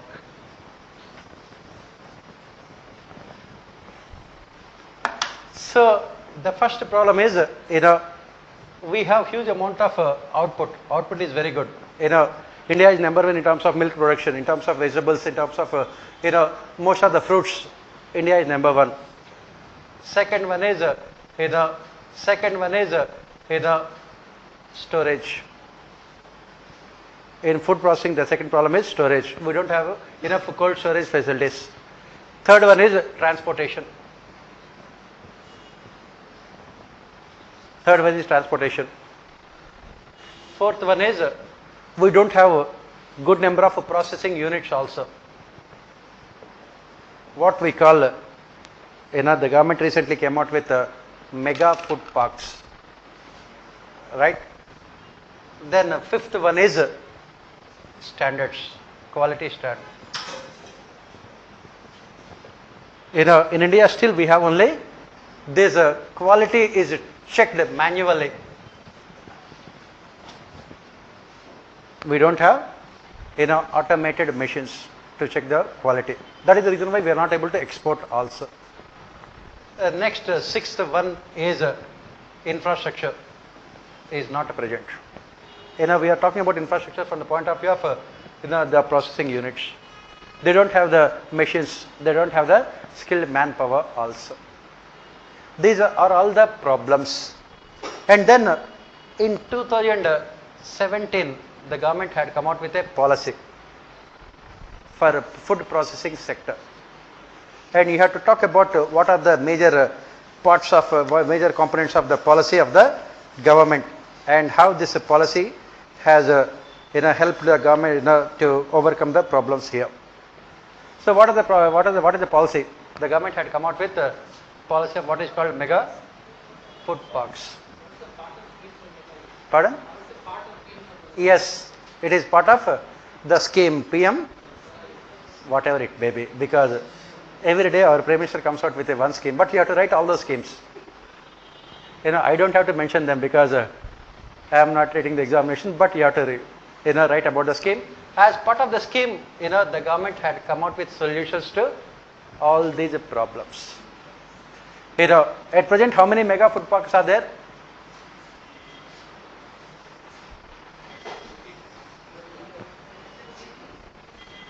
1817, 10.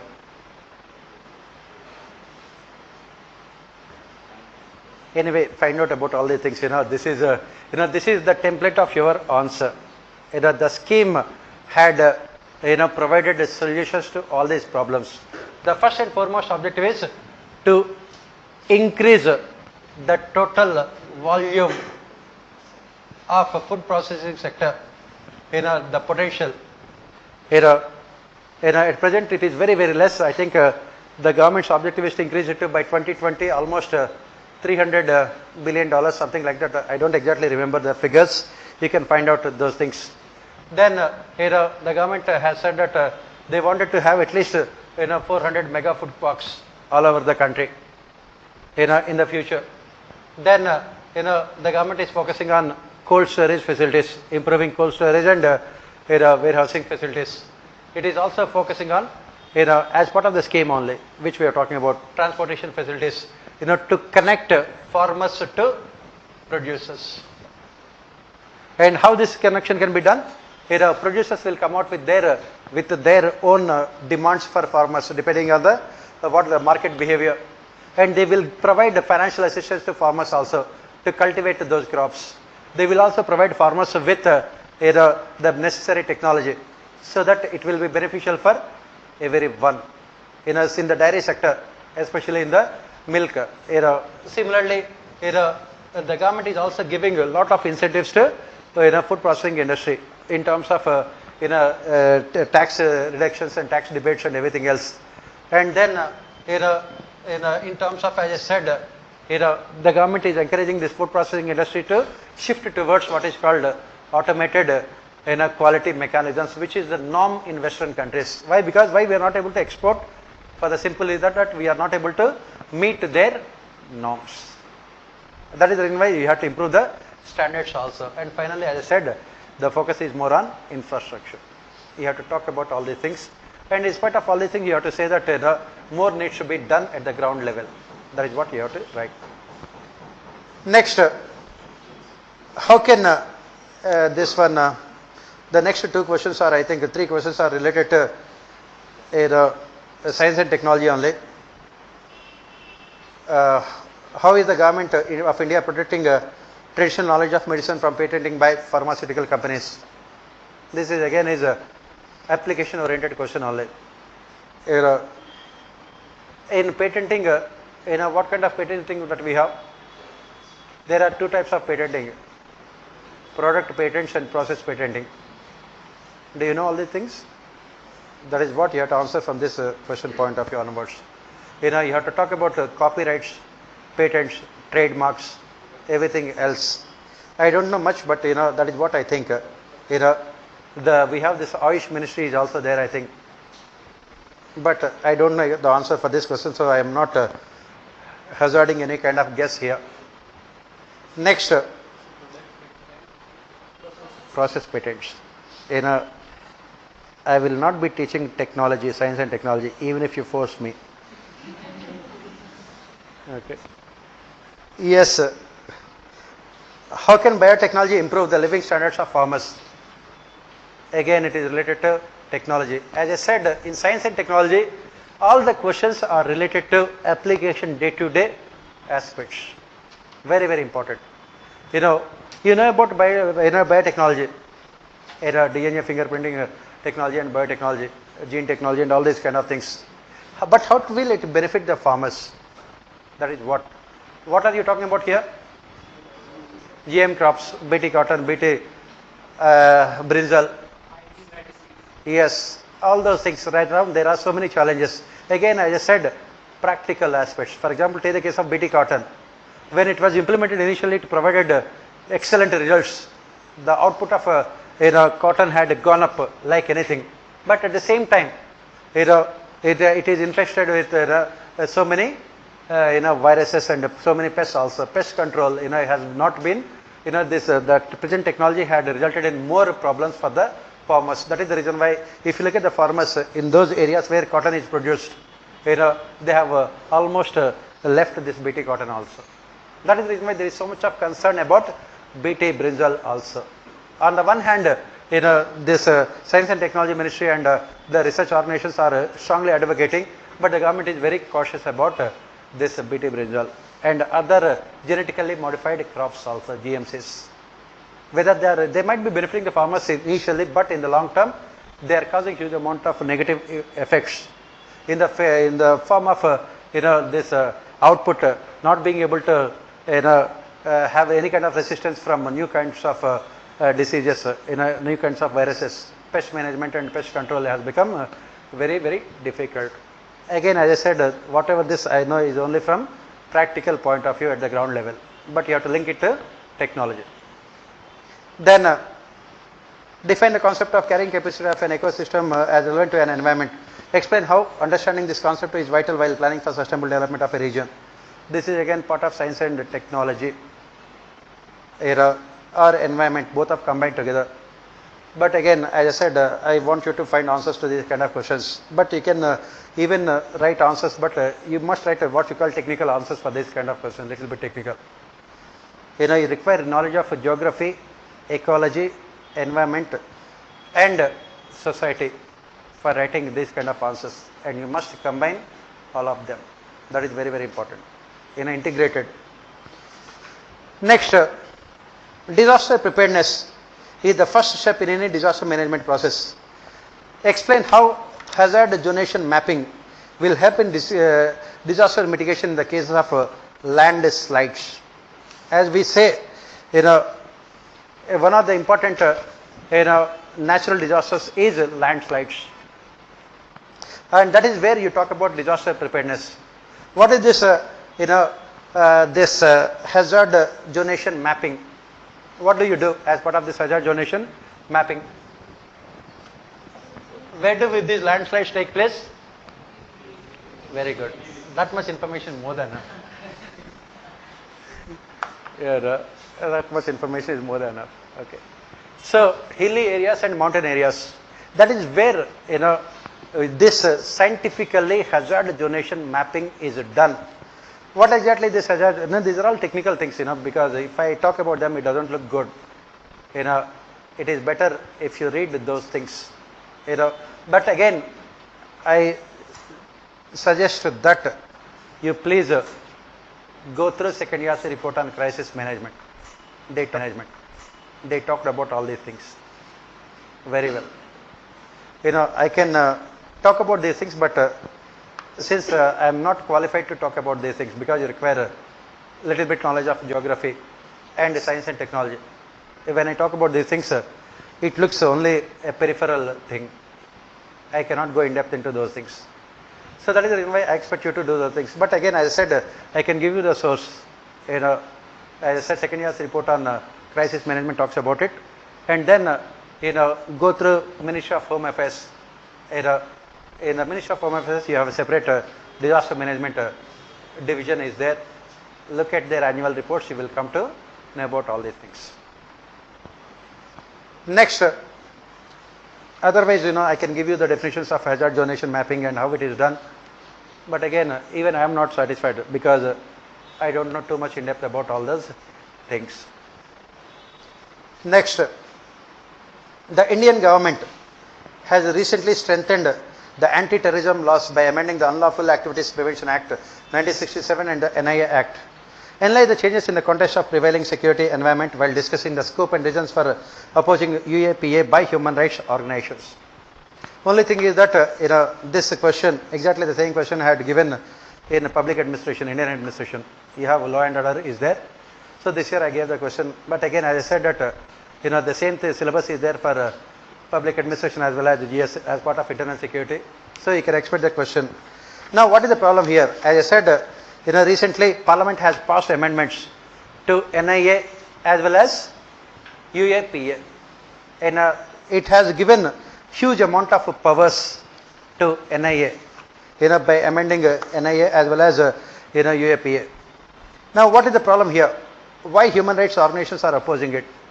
First of all, the government can get now to declare any person as a terrorist. Earlier, organizations. So what? How can it be misused? The problem here comes later.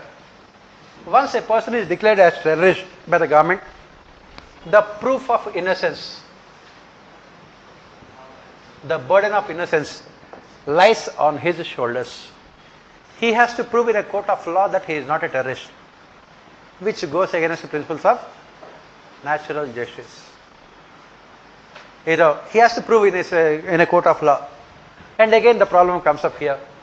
What the government has done is that once a person is declared as terrorist, this entire process of proving himself innocent will be done in tribunals, not in ordinary courts. Special tribunals that have been set up. And the problem with it is that these tribunals are filled with mostly judicial officers or bureaucracy who are mostly in favor of the government. They do not follow what is called due process of law. They do not follow due process of law. In fact, when I gave this question in Indian administration era, on that day there was a beautiful article in Hindu about how this UAPA can be misused by the government. You have to read the newspapers, you will get all this information. And that is the reason why human rights organizations have said that it can convert the country into what is called a police state, wherein the government is treating all its people with a lot of suspicion. It gives extraordinary powers. And under this legislation, a person can be arrested and kept in prison for any length of time without any inquiry. For any length of time without any inquiry. Next, the government can seize the property, attach the property of the person. He does not have any grievance redressal mechanism. If he has to recover his property again, for that he must prove that he is innocent. He must prove that he is innocent. And whereas the government can arrest this person only on the basis of suspicion, there will not be any concrete proof also. Whereas in case of previously, when you have to declare an organization as a terror organization, the government has to prove in a court of law with sufficient evidence that this organization is a terrorist organization. And when it comes to these kind of things, You cannot be declared as a terrorist organization because you made some kind of comments against, in your organization you made some kind of comments against the government. You question the sovereignty of the government. There has to be, concrete proof at the ground level in terms of, killing people, in terms of providing money to terrorist organizations, in terms of inciting people. That concrete proof should be there, then only the organization can be declared as terrorist organizations. Now under the changed law, any person can be declared as a terrorist merely on the basis of suspicion. Merely on the basis of suspicion.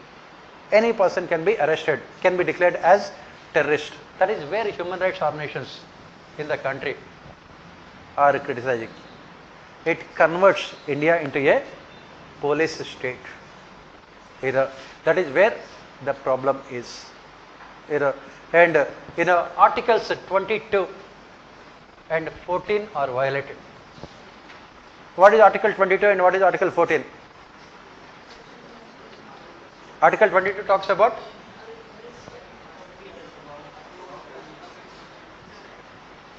preventive detention. Yes. And Article 14? Right to equality. Yes. And both Article 14 and Article 22 are violated here. Once you are declared as a terrorist, you will always be discriminated against by the government without any sufficient proof. And preventive detention. Under this, this UAPA, the government can arrest you on suspicion, and you will not have any fair trial also. You can be arrested by the government for any length of time without any inquiry, clearly violating your freedoms under Article 22. That is where the problem. That is what, and then as part of this, NIA officers, even an inspector working in NIA can take decisions related to them. There is scope for more misuse. In case of earlier law, only the director, an officer of the rank of DG in NIA can take these decisions. Now, lower level rank officers also can take these decisions with there is scope for more misuse also. That is the reason why this UAPA has been strongly opposed. And due process of law is not followed. Because in tribunals, as I said, as we discussed, tribunals do not follow the established procedures of ordinary judiciary. That is where the problem is. And there is no time limit also. For any of these things, there is no time limit. Once you are arrested, you will be arrested forever. That is where the problem is. It can result in draconian state in the name of safety and security of the citizens. The government says that it is required because of the conditions prevailing in the country. When we have so many terrorist and secession movements that are going on in the country, we require these kind of legislations. That is what. And what is your conclusion? What is your conclusion? You can say that we can have these kind of laws. Definitely, they are required from the point of view of ensuring the unity and integrity of the nation. But there must be some safeguard mechanisms also to prevent the misuse of these laws. That is what your conclusion should be. Next, cross-border movement of insurgents is only one of the several security challenges facing the policing of the border in northeastern India. Examine the various challenges currently emanating from across the India-Myanmar border. Also discuss the steps to counter those challenges. Obviously, cross-border insurgency, terrorism, is one of the major law and order issues. Sometimes in this year's paper, they have asked both the things: terrorism in Jammu and Kashmir and insurgency in the northeast also, as part of internal security. Now, what are the problems between India and Myanmar? Apart from illegal migration, what are the other problems? Let us see what are the other problems. Again, this is very simple because when you are preparing for internal security, this is one topic which you have to prepare extensively, because in Myanmar and India, the relationship is so peculiar that it becomes almost impossible to ensure proper law and order in that particular area. Why? Let us see. First one is drug trafficking. The problem is drug trafficking. This Myanmar-India border falls in this zone of what is called golden triangle. Golden triangle. It goes through this place. So drug trafficking is most important. Not only drug trafficking, illegal arms trade, guns and other ammunition. This is one problem. Second one is crossing the border. Second problem is crossing the border. What is happening is that these militants, what they are doing is that they commit the crime in India, immediately they cross the border. Why? Because it is not like constructing a compound wall. What is the problem? Whether it is Indo-China border or India and this northeast states, especially the Myanmar border. Hilly region, mountain region, full of forests. Can you, just construct a wall there? It is not possible. So what do? They commit the crime here, immediately go to those places. On the other hand, they commit the crime in their country and they come here. This is second problem, crossing the border. Next problem is related to this one, border agreement between India and Myanmar, 1967.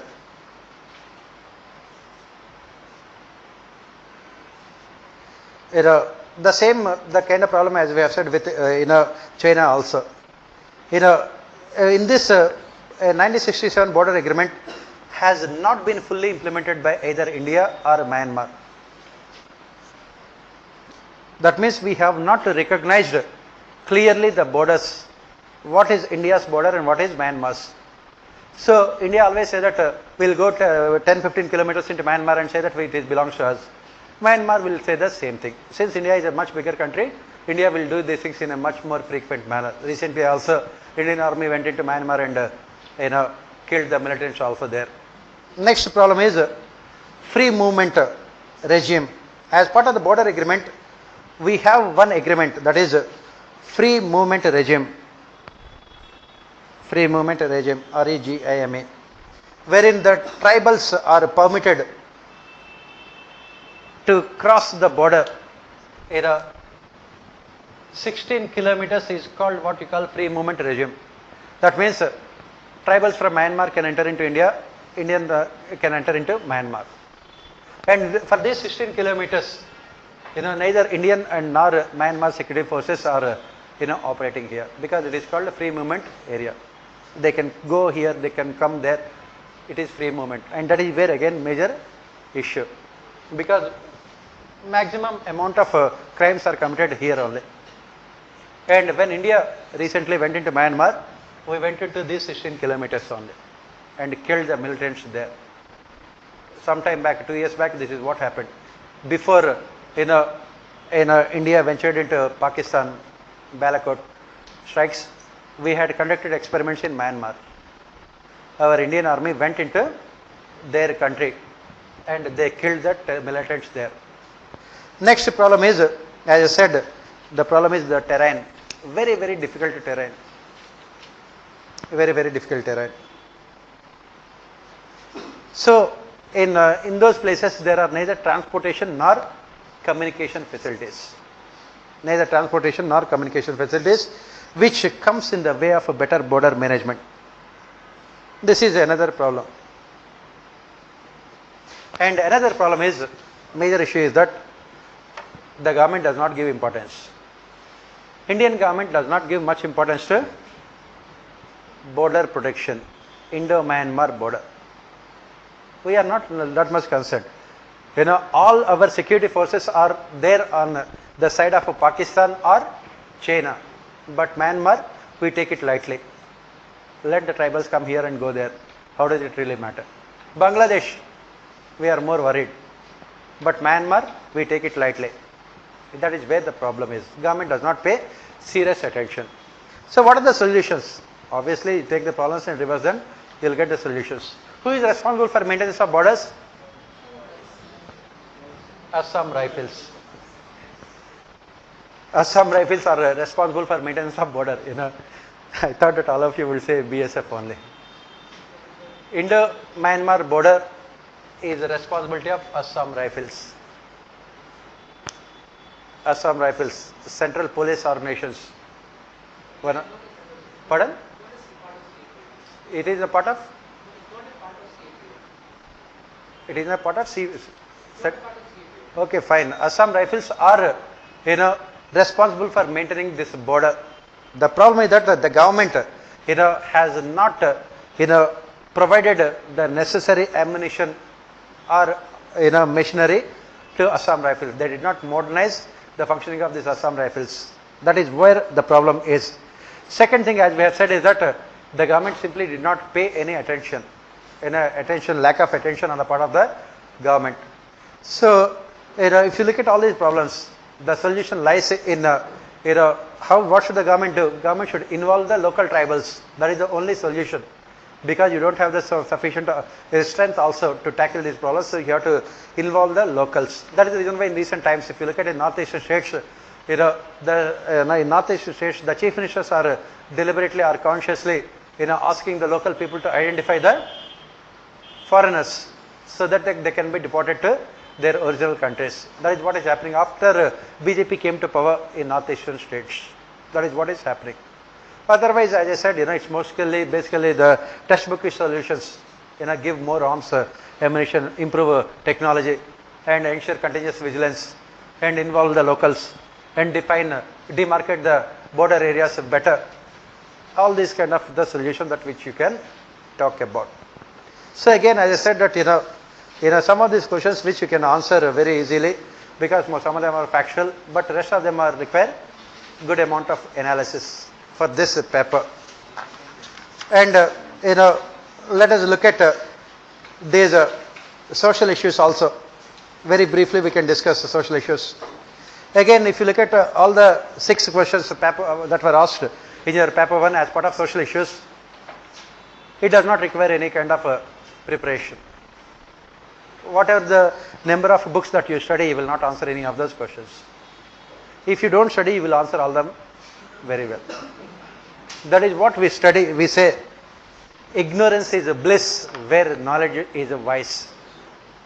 Okay. If you don't know anything, you will write something. What makes Indian society unique in sustaining its culture? I kept on asking this question in our classes for so many times. Why our culture is so unique? Why we are able to sustain our culture for 5,000 years? That is what we say. First one is, openness. We are open to all kinds of cultures. We have the ability to assimilate divergent cultures. Second one is tolerance. We have so much of tolerance for diversity.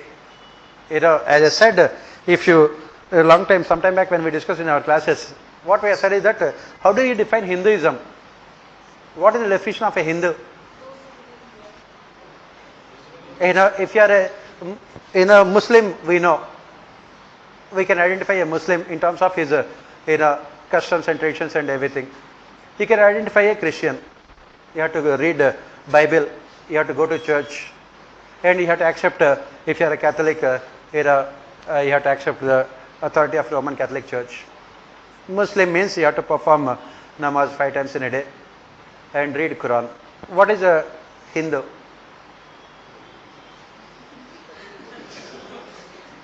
Who is a Hindu? How can you destroy something which is not there? That is the reason why Indian culture survived for 5,000 years. There is no restriction on our culture. In Hinduism, you are called a Hindu if you believe in God. Whoever may be the God. If you believe in Jesus Christ, you are called a Hindu because Jesus Christ is also God. If you believe in Allah, you are called a Hindu because Allah is also God. And if you believe in yourself and think that you are God, you are also a Hindu. That is where the problem. How can you destroy something which is not there? That is the next important reason we say is flexibility. There is so much of flexibility that is there in our culture that helps us in sustaining our culture for longer periods of time. Next one is, as I said, diversity. Openness, transparency, flexibility, diversity. These are the things which helped us to sustain. And in recent times, we are losing some of these traits. That is resulting in what we call intolerance in our societies also. Hinduism is becoming like other religions. In Hinduism, there is no question of any conversion. Why? Because you are a Hindu. Whether you like it or not. Whether you like it or not, you are a Hindu. If you are a Christian, you are a Hindu. If you are a Muslim, you are a Hindu. If you are a Buddhist, you are a Hindu. On the other hand, if you say that I am God, then also you are a Hindu only. So where is the question of conversion here? In recent times, RSS and all these organizations, what they are doing, they have a lot of free time. In India, the problem is that people have a lot of free time. So they are doing in this conversion, reconversion, reconversion. In Christianity, there is baptism by fire. You stand in front of fire and you say that, I have become a Christian, converted Christians. In Hinduism also, what RSS people are doing is that, they are all those people who have, turned into Christianity and they want to come back. The purification ceremony is held in front of the fire, sacred fire, and they are given a sacred thread also, so that they become a Dvija, twice born in Hinduism, so that they become part of forward caste also. All these kind of stupid nonsensical things are done. That is the reason why our culture is facing threat now. Next, empowering women is the key to control population growth. Obviously, that is what we say. Why till now we have not been able to reduce our population? Till now, population control focused only on measures aimed at male population only. In India, unfortunately, women are never given any freedom to decide any aspect of their life. Unfortunately, that is what we say, patriarchal societies, feudal societies. Women not given any freedom to decide when they should marry, whom they should marry, and what about their family. And that is the reason why we have a huge amount of population growth. Especially, you look at the states which are socially, culturally poor are the ones which have huge amount of population growth rates also. I don't have to tell you what are they. We talk about them so many times. That on the other hand, look at the states where women are empowered. Kerala, population growth rate is almost 0%, stagnant. That is what empowerment of women is closely linked to reducing population. Why? Because when empowerment of women means educating them, providing employment to them. With education, employment and everything else, the marriage age also increases. Then fertility rates also will come down. And also, once they are economically empowered, they can take decisions related to their family also. Obviously, women are more attached to their families. That is the reason why they want better education, health and everything for their children. They know that if they have more number of children, they would not be able to do those things. That is the reason why they prefer only small families also. You have to write about all these things. Next, what are the challenges to our cultural practices in the name of secularism? This question has come in for a lot of criticism. If you happen to read newspapers, on social networking website, everywhere else, BJP is trying to impose its ideology. Indian Express, if you happen to read newspapers, there are articles wherein all those IAS officers who have taken retirement started coming out, and they said that how can they ask these kind of questions. Basically, it is about perceived knowledge of those people. Now the question here is, let us try to understand the question first. What are the challenges to our cultural practices in the name of secularism? What do you mean by, what do you understand by this?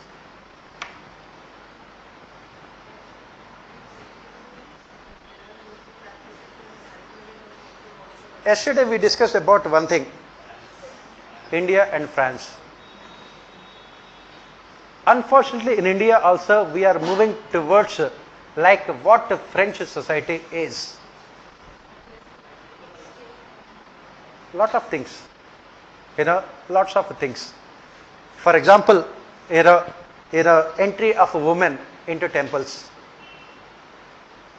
In the name of secularism, Supreme Court, what we call it as constitutional morality. The age-old tradition of not allowing women into the temple in Shabarimala was violated. We are not saying whether it is good or bad. It's a different question. But in the name of secularism, our cultural practices are facing definitely challenges.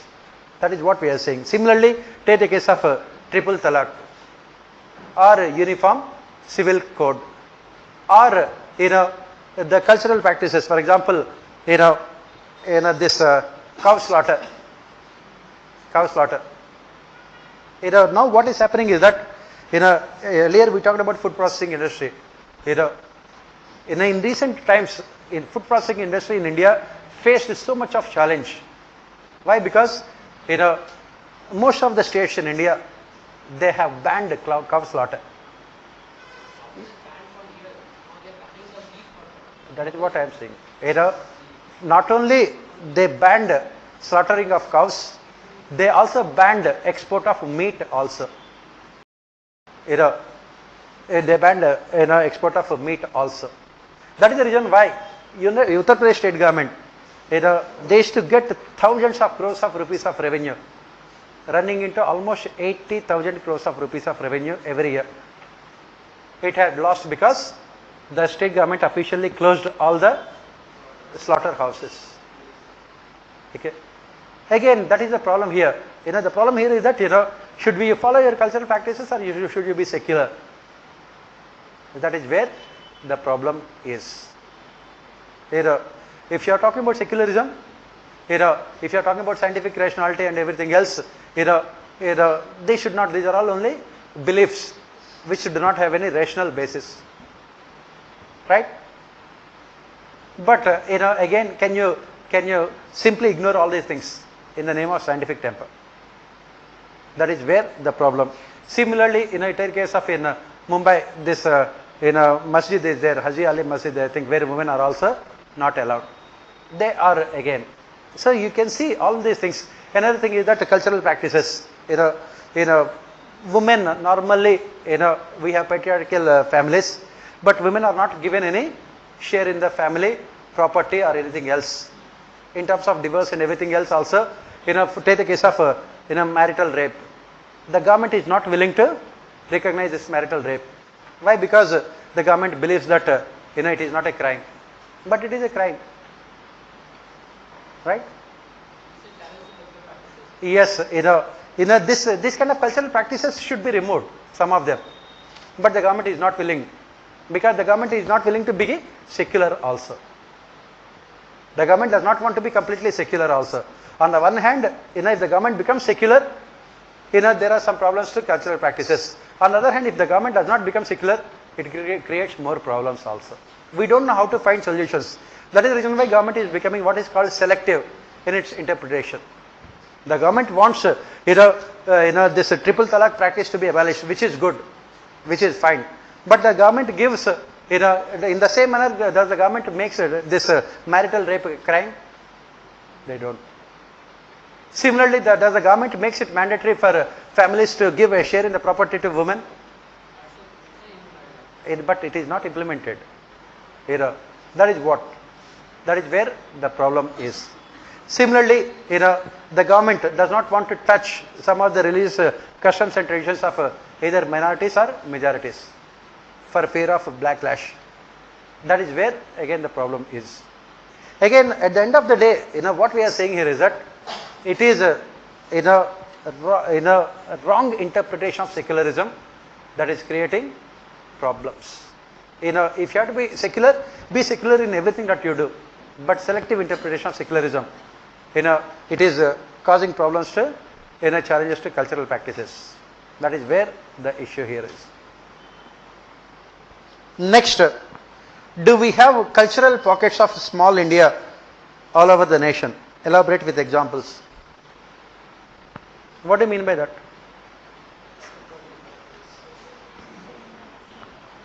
As I said, none of these 6 questions you find answers in any of the textbooks.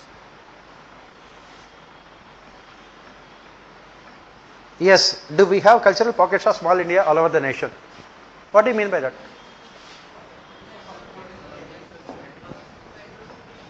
Pardon? Metro. Delhi Metro or Bombay Metro?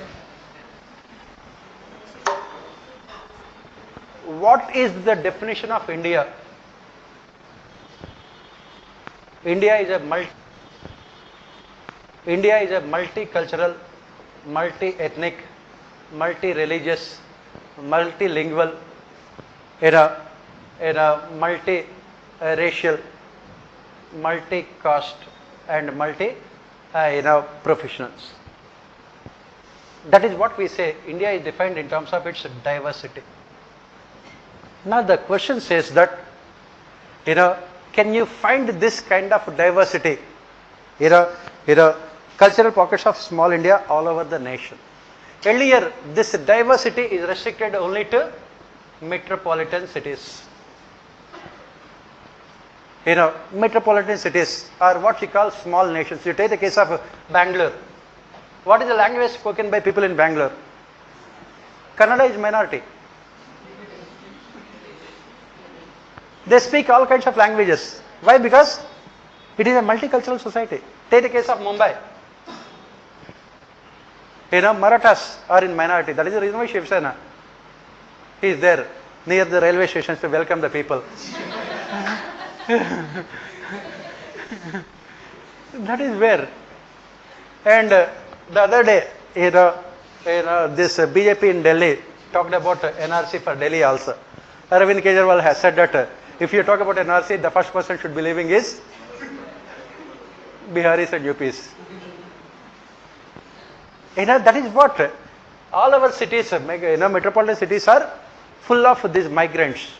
Now, the question here is that thanks to liberalization and globalization that has taken place in the country, this migration has, spread to even small towns and tier 2, tier 3 cities also. You can see these, what we call cultural pockets of small India all over the nation. Again, for this, as I keep on saying, you don't have to go beyond economic survey. Last year economic survey talked about this migration.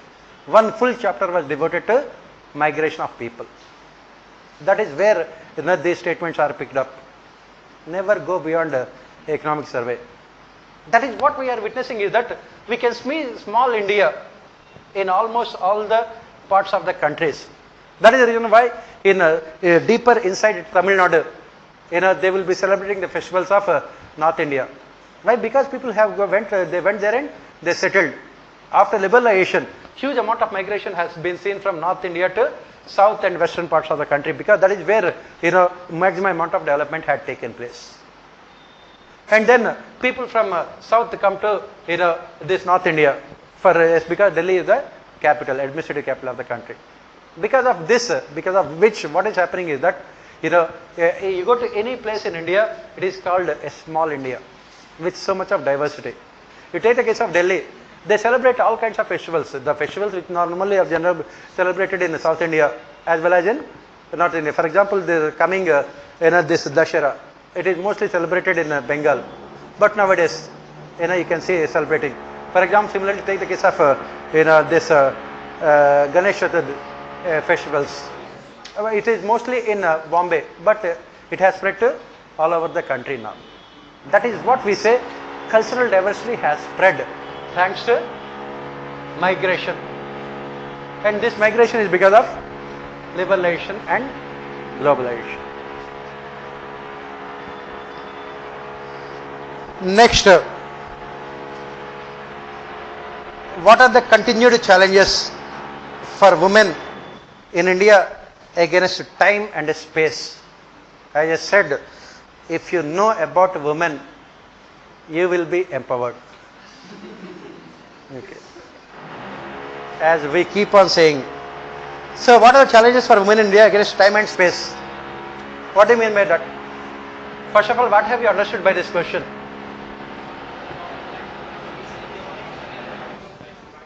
What have you understood?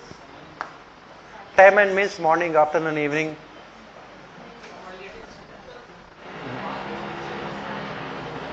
Pardon?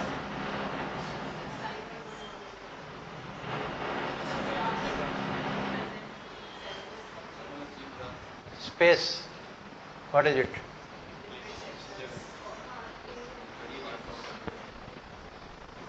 public, private, official. Private means within the household. Public means on roads and everywhere else. And then within working places. Women face challenges. Within the household, as I said, they don't have any protection also. Because of, as we discussed, sexual violence, most of the cases of sexual violence are committed by relatives and friends only. And then public, as you know, sexual violence has increased against women in public. And then within the workplaces also, harassment, sexual harassment at workplace. They have to face all these challenges. This is the reality of the life of a modern woman. There is no safety and security. There is no safety and security. And then when it comes to time, what are we talking about here? When it comes to time, what we are talking about here is the continuation of these parochial attitudes, irrespective of the times we live in. Unwillingness on the part of other members of the society to change themselves according to the present times. On the one hand, society is developing very fast. On the other hand, people are not willing to change themselves. Whoever may be, we are not talking about only males, we are talking about women also. Women also are not willing to change themselves according to the time also. Changing times. Why? Because as we said, that is what they say, you talk about negative as well as positive, negative forms of security and positive. Negatively, women, they live with so much of fear. That is the reason why we don't see participation of women either within the family or outside family also. Even though, the times have changed very much. Even though we are talking about women empowerment and women development, gender development, everything else. And, because as I said, there is no guarantee safety and security. And positively, they do not want to take up any kind of challenges or risks in their life. Why? Because society has different standards for men and women. Within the families also you have different standards. Why? Because people are not willing to change themselves according to the time. They are mostly status quoist in their behavior. They are mostly status quoist. That is where the problem again has come up. That is why, the challenges, they have to overcome this challenge related to time and space. How can they overcome the challenges? As we said, it is the society as well as the government that must take measures. As we discussed yesterday also, in terms of local self-governments, first and foremost is that the basic that the government must do is ensuring safety and security. Then only all other things can come into picture. Providing education, health, employment, everything comes secondary. Then only, that is what we say empathy. The governments must have. Why? Because the governments do not take any measures, because in India women are not what we call a powerful pressure group. Unlike scheduled castes or scheduled tribes or minorities or anyone else. Next, come to the last question. Are we losing our local identity for the global identity? That is what we discuss all the time. Impact of globalization on our culture. In the name of globalization, are we losing our identity itself? In the present day societies, how this globalization has impacted our culture. If you, as we say, always say, if you are hungry, you must eat pizzas and burgers. If you are thirsty, you have to drink Shah Rukh Khan or Salman Khan, Pepsi or Coke. And if you are angry, you have to abuse the other person only in English language. On the other hand, if you are hungry, if you eat parathas, if you are thirsty, if you drink lassi, and if you are angry, if you use Punjabi language, you are called, you know what? Are we losing our, local identities in the name of global identity. That is what we are saying. That is what we are saying. That is what we said. That is what we are saying. Obviously, we said that this is not the case. Definitely this globalization has impacted our traditions, customs and culture, but we are able to retain our own identity also. That is the reason why we said that a new term had come up, globalization. Globalization plus localization. Think globally and act locally. There is absolutely, on the other hand, what we are doing? We are corrupting the rest of the world. In the United Kingdom, their favorite food no longer is what is called fish and chips. United Kingdom, their favorite food is fish and chips because it's a coastal country. So the favorite food is fish. Now it has changed. It is what is called chicken tikka masala. In UK, people are speaking more Indian languages at any point of time than English. And English would become a minority language in UK after 50 years. Punjabis. That is what we say. So we don't have to worry, because India has one biggest strength, population. So we don't have to worry. So that is what the question here is. We are not losing. Initially, during the beginning of globalization, it was thought that this globalization would subjugate all the traditions and cultures. It is like a tsunami that would drown all cultures and identities. But it has not done. It has not taken place. We are able to preserve our identity. We are able to continue with our traditions and customs. For example, after globalization, as we said, dowry, it has increased, not reduced. Before globalization, it was in thousands, now in hundreds of crores. That means we are able to make use of globalization. The price has gone up. And similarly, after globalization, atrocities against women have gone up, which is part of our culture. So we don't have to worry about losing our local identity. That is what you have to write. Again, as I said, for all these kind of questions, you don't require anything else except your understanding of your society. How can you conclude? That is what we said. Conclusion should be in the form of, instead of thinking about losing global or local identities, make sure that you are promoting your local identity by adopting global practices. You can give the example of Japan. You can give the example of Japan. Gandhi is there. For everything, when you are in doubt, Gandhi's talisman is there. Whenever you are in doubt, remember the face of Gandhi. Right? And he will provide solution to you. Gandhi has said that I would like the doors of my window to be kept opened so that the fresh air can come in. But I will make sure that I will not be blown off by the winds. That is what Gandhi. For everything, Gandhi is there. As long as Gandhi is there, you don't have to worry about solutions. Remember the face of the poorest person you have come across, Mahatma Gandhi. So that is what you have to write. Again, as I said, social issues, it does not require any preparation as such. That is the reason why when I say that the entire preparation of GS should not take more than 8 months, it is true also. Right? Whatever the study material that you are reading, keep it for materialistic purposes. As I said, you can use it as a pillow and everything else. And make sure that you are reading originals. For example, if you have to read about agriculture, read what M.S. Swaminathan has to write. If you are reading about this law and order issues, read what is there in the ministry reports and what is there in these defense studies research projects.